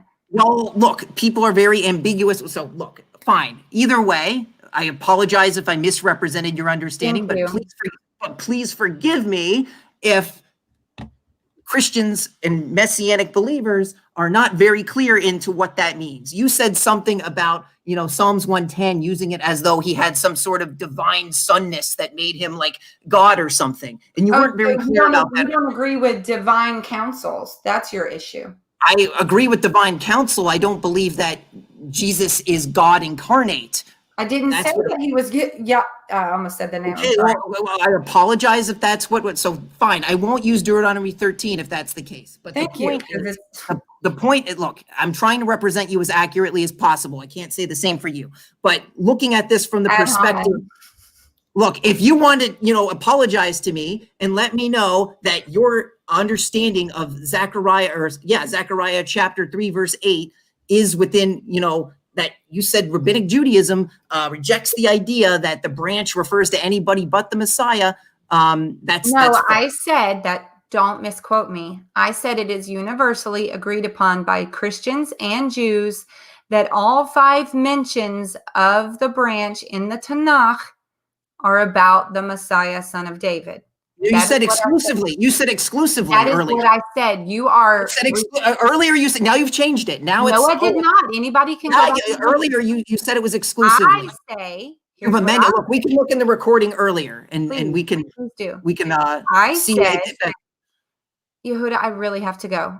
I said this, that I say, because the New Testament attributes the messianic passages, that, again, messianic in my way of saying, the son of David, who I believe is the Messiah, who I believe is Yeshua, that Zechariah 3 and 6 and Jeremiah and Isaiah 11 and all the other passages of the Semach is about Yeshua. Now, if Judaism agrees that those passages are indeed about the Messiah, then those are the ones that since we both agree, or all agree, that those are the ones I should focus on. And in those, the Messiah figure is called a servant. He is clearly identified as a servant. So I don't know what else. You're very open. We can listen to the debate earlier. You claimed you were not giving any room for the Tzemach to be defined as anything but the Messiah, son of David. And you said that the Messiah, son of David. I'm saying you understand the difference, Courtney. Like, wow. I don't understand. This is very frustrating that you do not understand the difference between something very simple. Do you understand what exclusive means? Is that in your vernacular or your vocabulary? Exclusive means only refers to the Messiah. Judaism does not believe that the word Semach exclusively refers to the Messiah every time it's mentioned 5 times in the Bible. That is a false statement. It is not a false statement to say that Judaism and Christianity both agree that the 5 mentions of the branch are about the son of David. I don't know what else you want me to say. That's true. However, it is false to say that Judaism no, because you said earlier that it only referred to the son of David and no one else. And that's not what traditional Judaism believes. And that's not what the Tanakh shows, as I destroy your argument earlier with your stone nonsense. You didn't destroy my argument.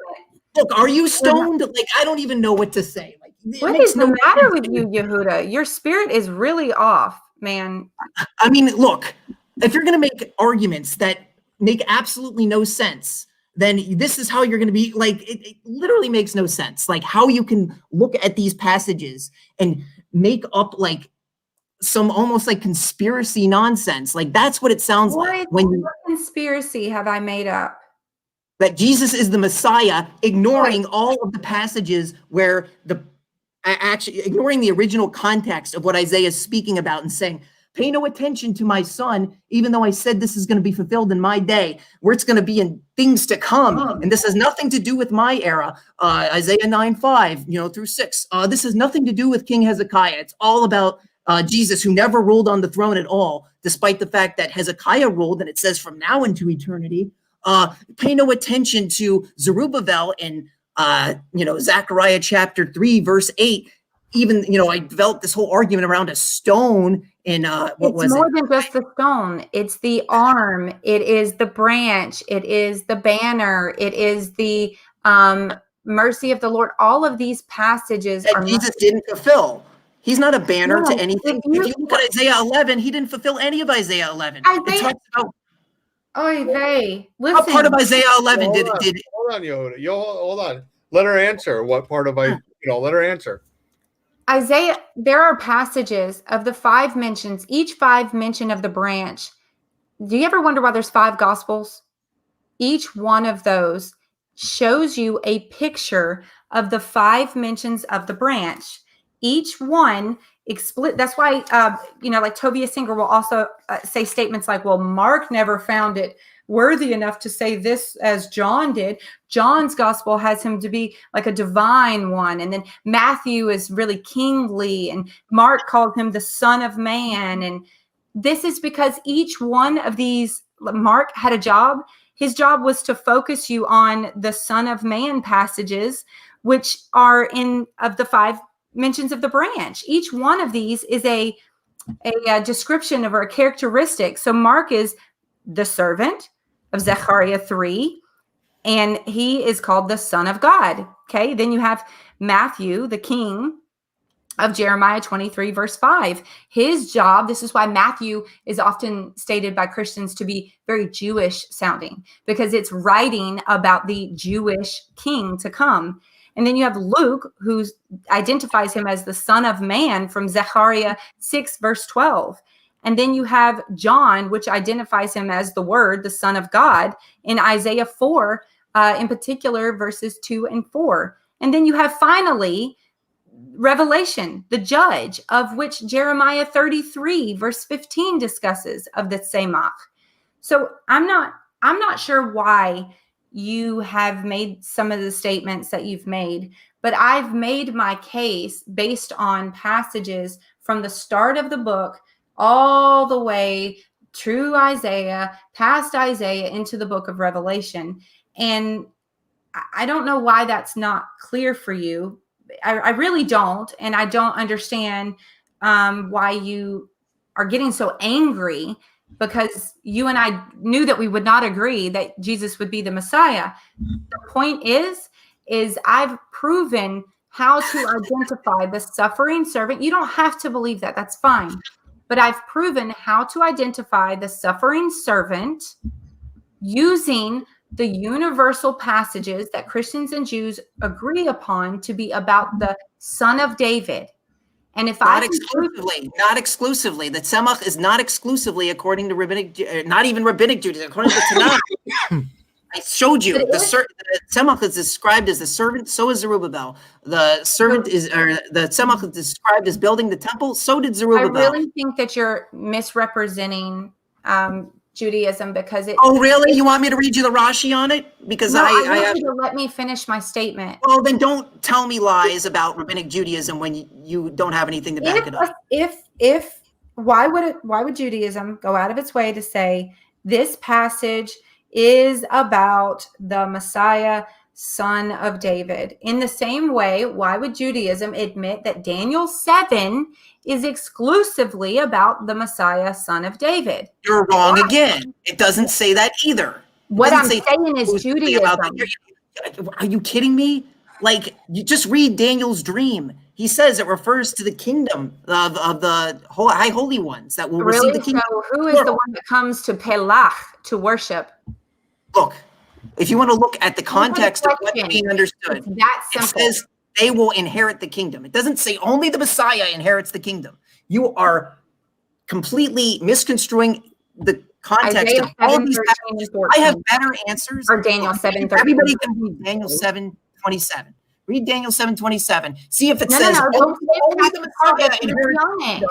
Only the Messiah. It's just Jesus. Like, come on. Like, none of it refers to 7. Look, I had a freaking call in to Tovia about this, and even he admits this. I can't believe that you're trying to deny this live on the air. This is crazy. I'm trying to deny what? I'm trying to deny what? That Daniel 7 is not about the Messiah. I didn't say it's not about the Messiah. My goodness. How could you not get frustrated? How could you not get frustrated, Dozangs? How in the world? How many times do I have to say everything is messianic? And you have over a dozen times. It's ridiculous. Like, maybe how can you debate with somebody? Okay, you guys. This is ridiculous. Okay, it is ridiculous. Daniel 7:27. And the kingdom and the dominion and the greatness of the kingdoms under all heavens will be given to the people of the high holy ones, plural. Doesn't say the high holy one, who's Jesus the Messiah, as you would say in your debates with, your little sheep noises, right? So its kingdom is a perpetual kingdom, and all dominions shall serve and obey it. It does not say only the Messiah. Gabriel gives us a one-to-one interpretation of what each beast means. The individual beasts refer to kingdoms, plural, not just one person. Your interpretation. No, I'm looking at Daniel 7:27. It says the kingdom and the dominion. Verse 13, in my vision at night I looked, and there before me was one like a son of man, coming on the clouds of heaven. He approached the Ancient of Days. That's weird. How do you approach God? Yeah, and what was this a And dream? he Was this a led, dream? Hold on, was led into the hold on, presence. Yehuda. Hold on, Yehuda. Go ahead. Courtney, And go ahead. And was led into his presence. He was given, this person was given authority, glory, and sovereign power. All nations and peoples and every language worship him. Now that word in Aramaic, pelach, means worship every time it's used. So you're saying that Jesus is God. So you lied to me earlier. Wow. No, let me finish. Have we figured this out? His dominion, that you don't worship Jesus, and now you're dominion. Listen to what I'm saying. Exclusive to worship. Hold on, Yehuda. Hold on. Just let her finish real quick. Just let her finish. His dominion is an everlasting dominion that will not pass away, and his kingdom is one that will never be destroyed. That's what Psalm 110 says, and that's what God said would happen. Now, you get mad at me because I tell you that every time, 10 times, that this word felach in the scriptures is used, it is used strictly of divine worship. Now, here's what the New Testament says about the Messiah. That by believing in him, you please the Father, because that's the way the Father set it up to be. I am sorry that that offends you, but it's universally agreed by Christians and Jews that Daniel 7 in that part is a reference to the Messiah who comes to the Ancient of Days, who is known as Hashem, and does what he does. Not known as Hashem. And by the way, you are an outright liar. Because I'm trying to be respectful. Hey. You're an outright liar. You just told me earlier that you didn't believe Jesus was Hashem. You just now said that you worship Jesus. Oh, the Ancient of Days is worshipped, so he's not God. How can I debate with somebody who is literally lying to me through their teeth about what they believe? You're just not. You literally said you didn't worship him as a God.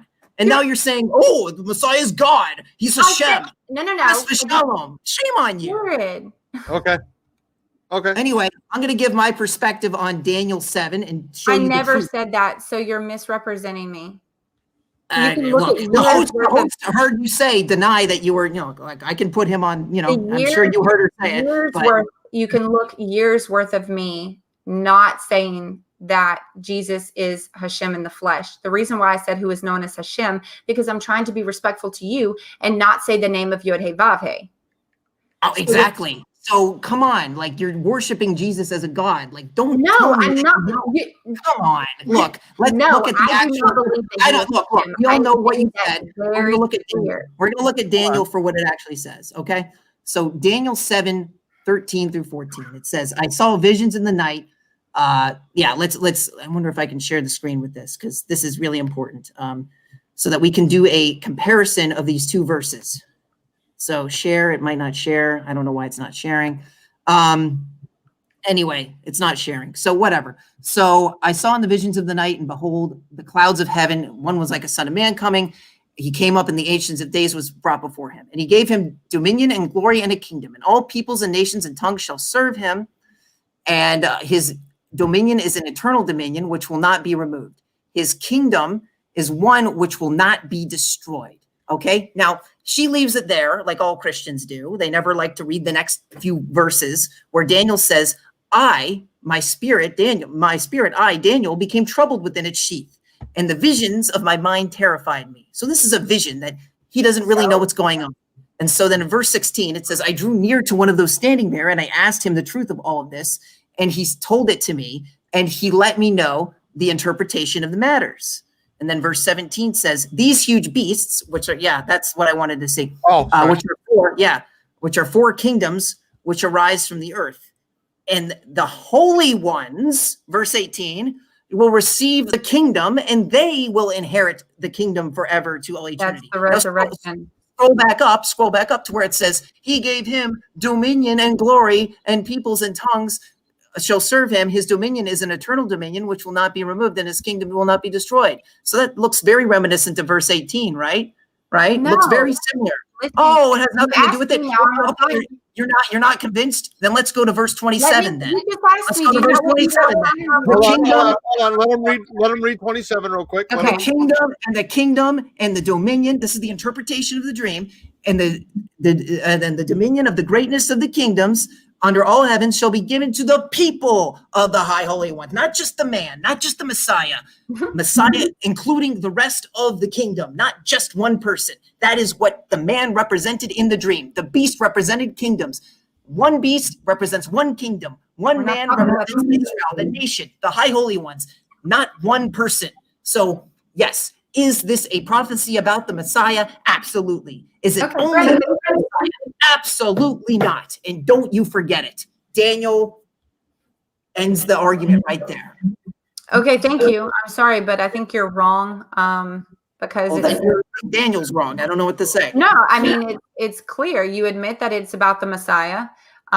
This is clear in the New Testament. He's going to come back. Everything's about the Messiah. You haven't proven any exclusivity to the Messiah. He's going to resurrect people, and they will live and be a kingdom of priests with him. That's what if you've just explained the gospel. Very good. I'm proud of you. Okay. So you think that the Jewish people are going to learn from the Gentiles about Torah? Is that what you think? I think that, like Romans 2 says, a true Jew is inwardly, not just outwardly with circumcision. Well, let me ask you this. Do you believe yourself to be a true Jew? I don't know. Maybe. I don't know. I don't know my lineage. So if that's true, I want you to look at Zechariah 8, verse 19. Mm-hmm. Where it says, the passage before it. The fourth month, the fast of the fifth month, the fast of the seventh month, the fast of the 10th month shall be for the house of Judah, so Jews exclusively, for and happiness for happy holidays, but love, truth, and peace. So do you have any idea what this verse refers to? It clearly refers to the destruction of the temple, which God says, if you read the chapter before, did you really do any of these for me? God is actually rebuking you, the Jew. So please be mindful of that before we continue. Oh, okay. Well, when we keep reading, let's see if it's going to be the Gentiles who are, teaching the Jews a lesson, or if it's going to be the Jews. Do you remember when I said, who is a true Jew? Do you remember when I said true Jew? Well, this verse explains who the true Jew is. Somebody who is outwardly. Oh, no. We're using Zechariah, okay? I don't care what your trash New Testament says. Zechariah 8:19 says, these are what Jews do. This is an identifier for. No, that's what Jews did because of the destruction of the temple. We still do it to this day. You don't do this. You don't do this. So how are you identified with this? This is it. Do you agree with me? Fine, I'll pull it on you. Is Zechariah 8 a future prophecy, or is it in the past? Zechariah 8 is is this future or past? When it talks about the faithful city, it is regarding the New Jerusalem. Exactly. It's future. You agree. So this is something that hasn't happened yet. So Zechariah 8:19, it's referring to, so the only people that I know of today, maybe you can find somebody else out there that even observe these fasts at all, or who have done this for, over 2 millennia since the destruction of the temple, even beyond that, are people who would identify today as traditional Jews. If you can show me other people who have that type of tradition for that many years, I would love to see them. But that's what Judah is defined as in the context of this verse. Would you agree with me? Look at chapter 7. Are these not the words proclaimed through the Lord through the earlier prophets in Jerusalem? Oh, I wonder what he's talking about. And its surrounding towns were at rest and prosperous. So if you look, it says, verse 4, it says, then the word of the Lord of Almighty came to me. Ask all the people of the land and the priests, when you fast and mourned in the 5th, 7th, and for the past 70 years, was it really for me that you fasted? And what do you think God is saying to you? And then when he tells you in the resurrection that those days would be no longer for mourning, but for happiness. Oh, interesting. You said in the resurrection, these days would be for happiness. Then why don't you celebrate these days as days of happiness? You probably didn't even know these fasts existed until I brought them up to you. That's the fact. Wait, what? I'm sorry. Okay, let me ask you this. You're a Hebrew rooter, right? So do you have celebrations on these days specifically saying the temple is, the resurrection happened, so now we're going to celebrate the fast of Tammuz, the fast of Gedalia, the fast of Tisha B'Av? Do you celebrate Tisha B'Av? I don't see any Hebrew rooters even acknowledging Tisha B'Av. Maybe you do. I don't see it, but hey, that's on you. Do you know Hebrew rooters who celebrate Tisha B'Av because the resurrection? There are some Hebrew rooters that keep in accordance with more Jewish traditions and fasts and feasts. So I don't know why. Okay, so do they celebrate? If you can show me a Hebrew rooter who has a specific celebration on the 9th of Av, because I don't the know resurrection every Hebrew rooter out there. It doesn't exist. So the point is, maybe there's one guy who really wanted to be like rabbinic Jews and whatever. But look, the fact of the matter is that this verse is irrelevant to Christianity. It's not mentioned in the New Testament at all, but it is a messianic prophecy. This is messianic, and I'll show you why. So said the Lord of hosts, there will yet be a time, future, that peoples and inhabitants of many cities shall come, and the inhabitants shall say to another, saying, let us go pray before the Lord and entreat the Lord of hosts. I will go too. And many peoples and powerful nations will come to entreat the Lord of hosts in Jerusalem and pray before the Lord. So said the Lord of hosts, in those days, when 10 men of all the languages and of the nations shall take hold of the skirt of the Jewish man, and saying, let us go with you, for we have heard that God is with you. So this contextually is future. It is referring to Jews rabbinic Jews specifically, because unless you can show me Messianic or Hebrew rooters who have had a tradition of keeping these fasts or celebrating these fasts, like maybe you have a Hebrew rooter who's like, oh, well, maybe I better celebrate these fasts now because, now I've discovered this prophecy. Look, I would encourage you. A person is now on, I better see. Nor is I better see you celebrate outwardly or physical. Now on, I don't care about your trash New Testament. I know. I care about the Tanakh. I care about the Tanakh. So when you look at this verse, you better be celebrating these fasts. You better be looking at these days and not mourning, because this is a resurrection, right? This is all about the resurrection. Your rooters have no connection to this. This is proof, tangible proof that. It's not proof. I don't know what you're getting at here, other than to say, hey, look, religious Jews keep festivals of mourning, and we don't even do it the right way. We do it because we're the only ones who do it. You haven't done it at all. So this is demonstrating we enjoy eating, as God said. Who the Jews are, and this is messianic, by the way. It's future. This is actually messianic. Tell me how. Because it talks about why do you think the fasts are being celebrated? Because guess what? You're no longer in bondage to sin. You're resurrected. Because the temple is rebuilt, and every single one of those, every single one of those fasts is regarding the memorial of the destruction of the temple. Yes, I know. I've already said this. You're not. No, you went on some rant about sin or something. Like, look, that's part of it, but the full picture is that this is future in the Messianic era. Do you see? You just focus. Oh, it's just the part of it. You don't give enough. The Messianic era is a part of that, but the tangible thing about this being fulfilled is the fact that why will they be going to Jerusalem and celebrating? That's all left. The New Testament. Because the temple will be rebuilt in the Messianic age, and it will be the Gentiles, you coming to the Jews. Us. You don't know if I'm a Gentile or not. So first of all, stop. Second, I do based off of this verse. You don't have. No. I have ancestors who kept these fasts throughout the millennia. Non-religious Jew. Courtney, if you want to be a Jew, I would welcome you with open arms. I would love for you to become a Jew and reject, the Christian ways. You don't have to reject Yeshua to be a Jew, by the way, just so you know. You don't have to reject Yeshua to be a Jew? Nope. Well, that's true, but you're committing something. Usually it's avodah zarah, and other times it's. Look, I'm questionable on you because you say that you worship Yeshua, and no, I never said that. Now you're literally putting words in my mouth. I'm telling you what. And why are you so concerned about the word palach meaning worship? This is literally a Dr. Brown argument. This is literally a Dr. Brown argument, which, by the way, doesn't hold water, right? Hishtachavu, you can find, words where it's not. I think I'm trying to the Obed. is only ever used of divine worship. It is Well, not if you look at the Hebrew equivalent of it, I'll have to look up exactly what it was, but it's not used. proskuneo in the Greek. Proskuneo.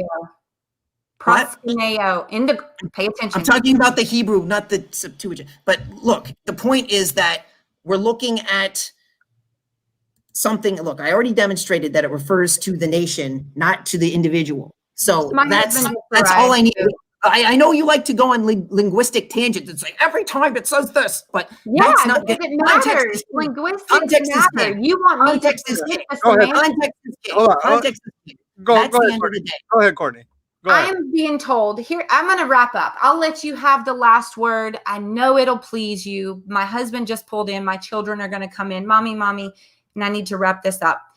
Yeah, go for it. You are expecting me to ignore the linguistics when the very linguistics of words, semantics, structures, and everything make up the context. You say context is king. I say that as well. However, if there is a textual variant, or if there is a word that is off or something's going on, we have to look at it. Now, if you didn't know what words meant, you wouldn't have a clue, a fart in the wind to know what context was. So the point that I'm getting at is you're telling me to ignore context linguistics, which makes up the context. And that's where you and I have literally spoke past each other this entire time, that I've tried to prove linguistically that the context fits a messianic figure, whom is Yeshua the Messiah. Now, you don't have to agree with this. That's fine.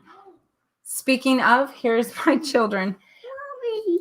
1 second, guys. You can go ahead and give your final statement. I'll wrap up after. I got to get them to the other room. Yeah. Well, thanks for the debate. Yeah, like I think the consistent theme throughout the entirety of this is that we have messianic prophecy, and I think we went through, we had things that we agreed on, right? I showed some passages that refer exclusively to the Messiah that we both agreed upon.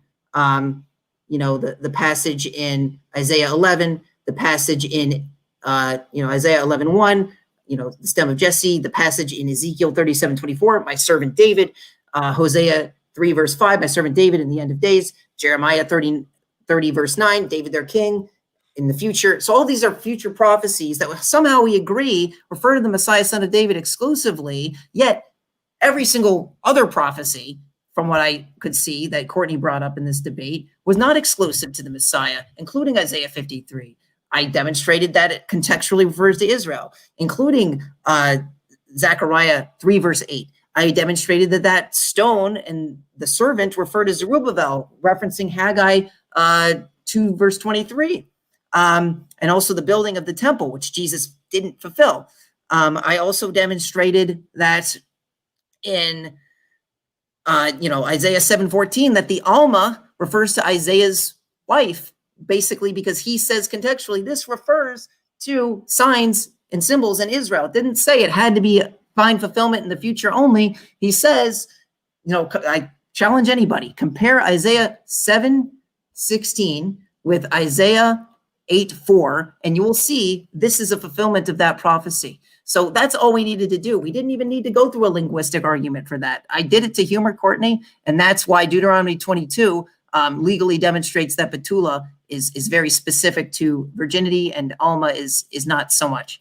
And then Isaiah 9, we also went over that, and Courtney said it's only about the Messiah, and I said no, it says from now into eternity. And I didn't mention this earlier, but Hezekiah's name means God strengthens.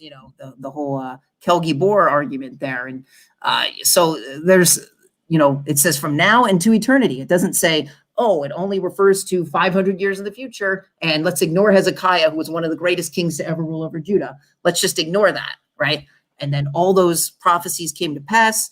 The king of Assyria was, destroyed. His army was destroyed through King Hezekiah. So all of that came to pass. And yeah, Psalms 110, that's another one. This is the continuous theme. She says it's only about the Messiah. I show it's about Abraham. It fits better with Abraham. So if we see this pattern over and over and over and over and over again, where a Christian says this is only about the Messiah, but I'm able to give or, traditional Judaism is able to give a better answer using Tanakh only, which, by the way, that's what we did. We didn't use rabbinic commentaries here. Only when, Courtney made the statement that was incorrect, that, only traditional Judaism, and you can rewind the recording and see where she said that only rabbinic Judaism refers to this as only the Messiah. And then she sort of reneged on it. We can look at that later.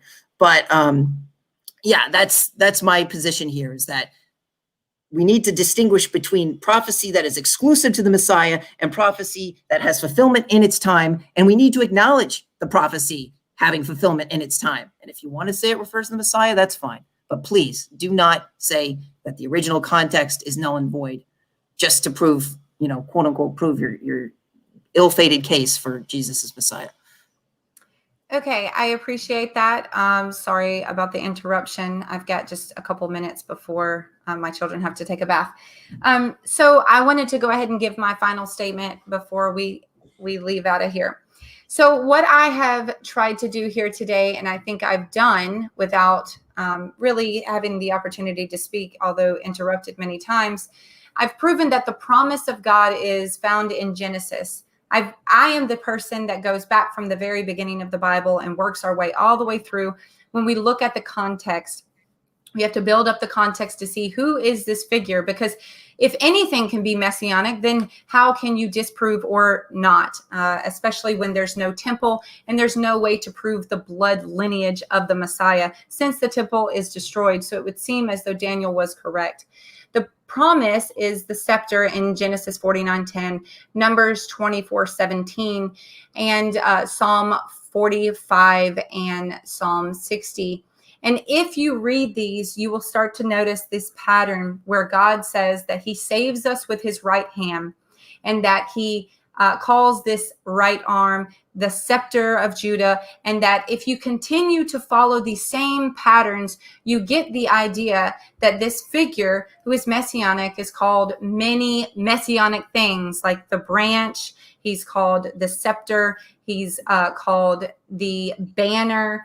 And he's essentially this foundation, which is mercy and being able to give justice properly, which is something that Israel was rebuked for many, many times, as the foundation in Psalm 89:14 says, which also leads us back again to the stone that the builders rejected.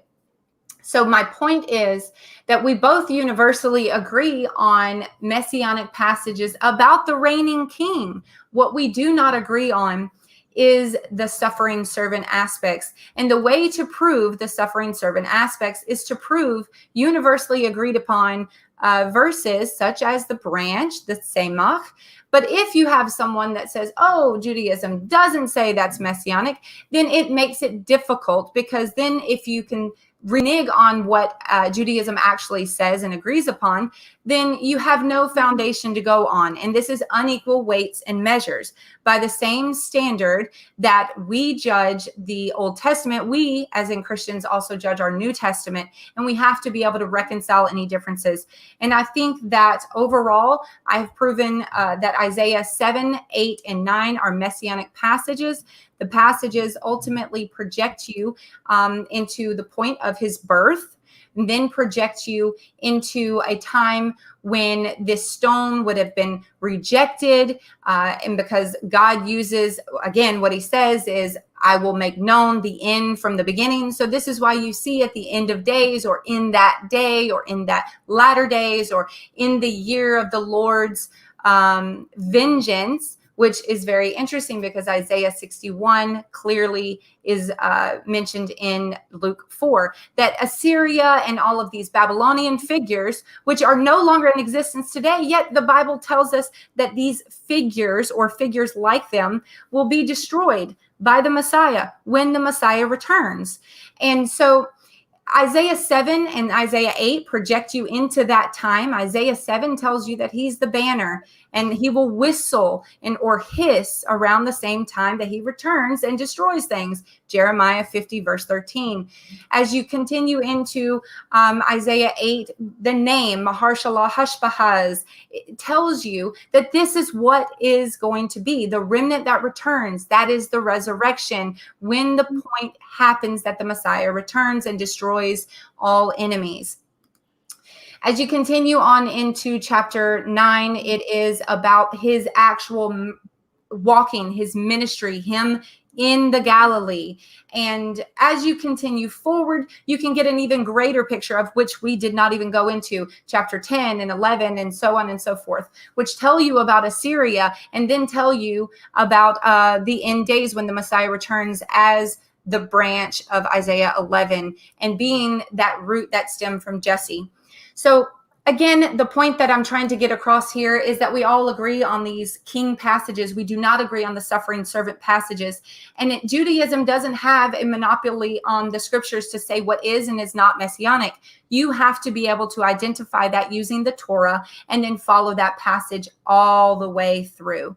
So I hope that you go back and you study these passages and you look and see why it is that the Messiah is lowly and yet riding on the clouds in Daniel 7, right as he resurrects people to rule in the kingdom after the order of Melchizedek.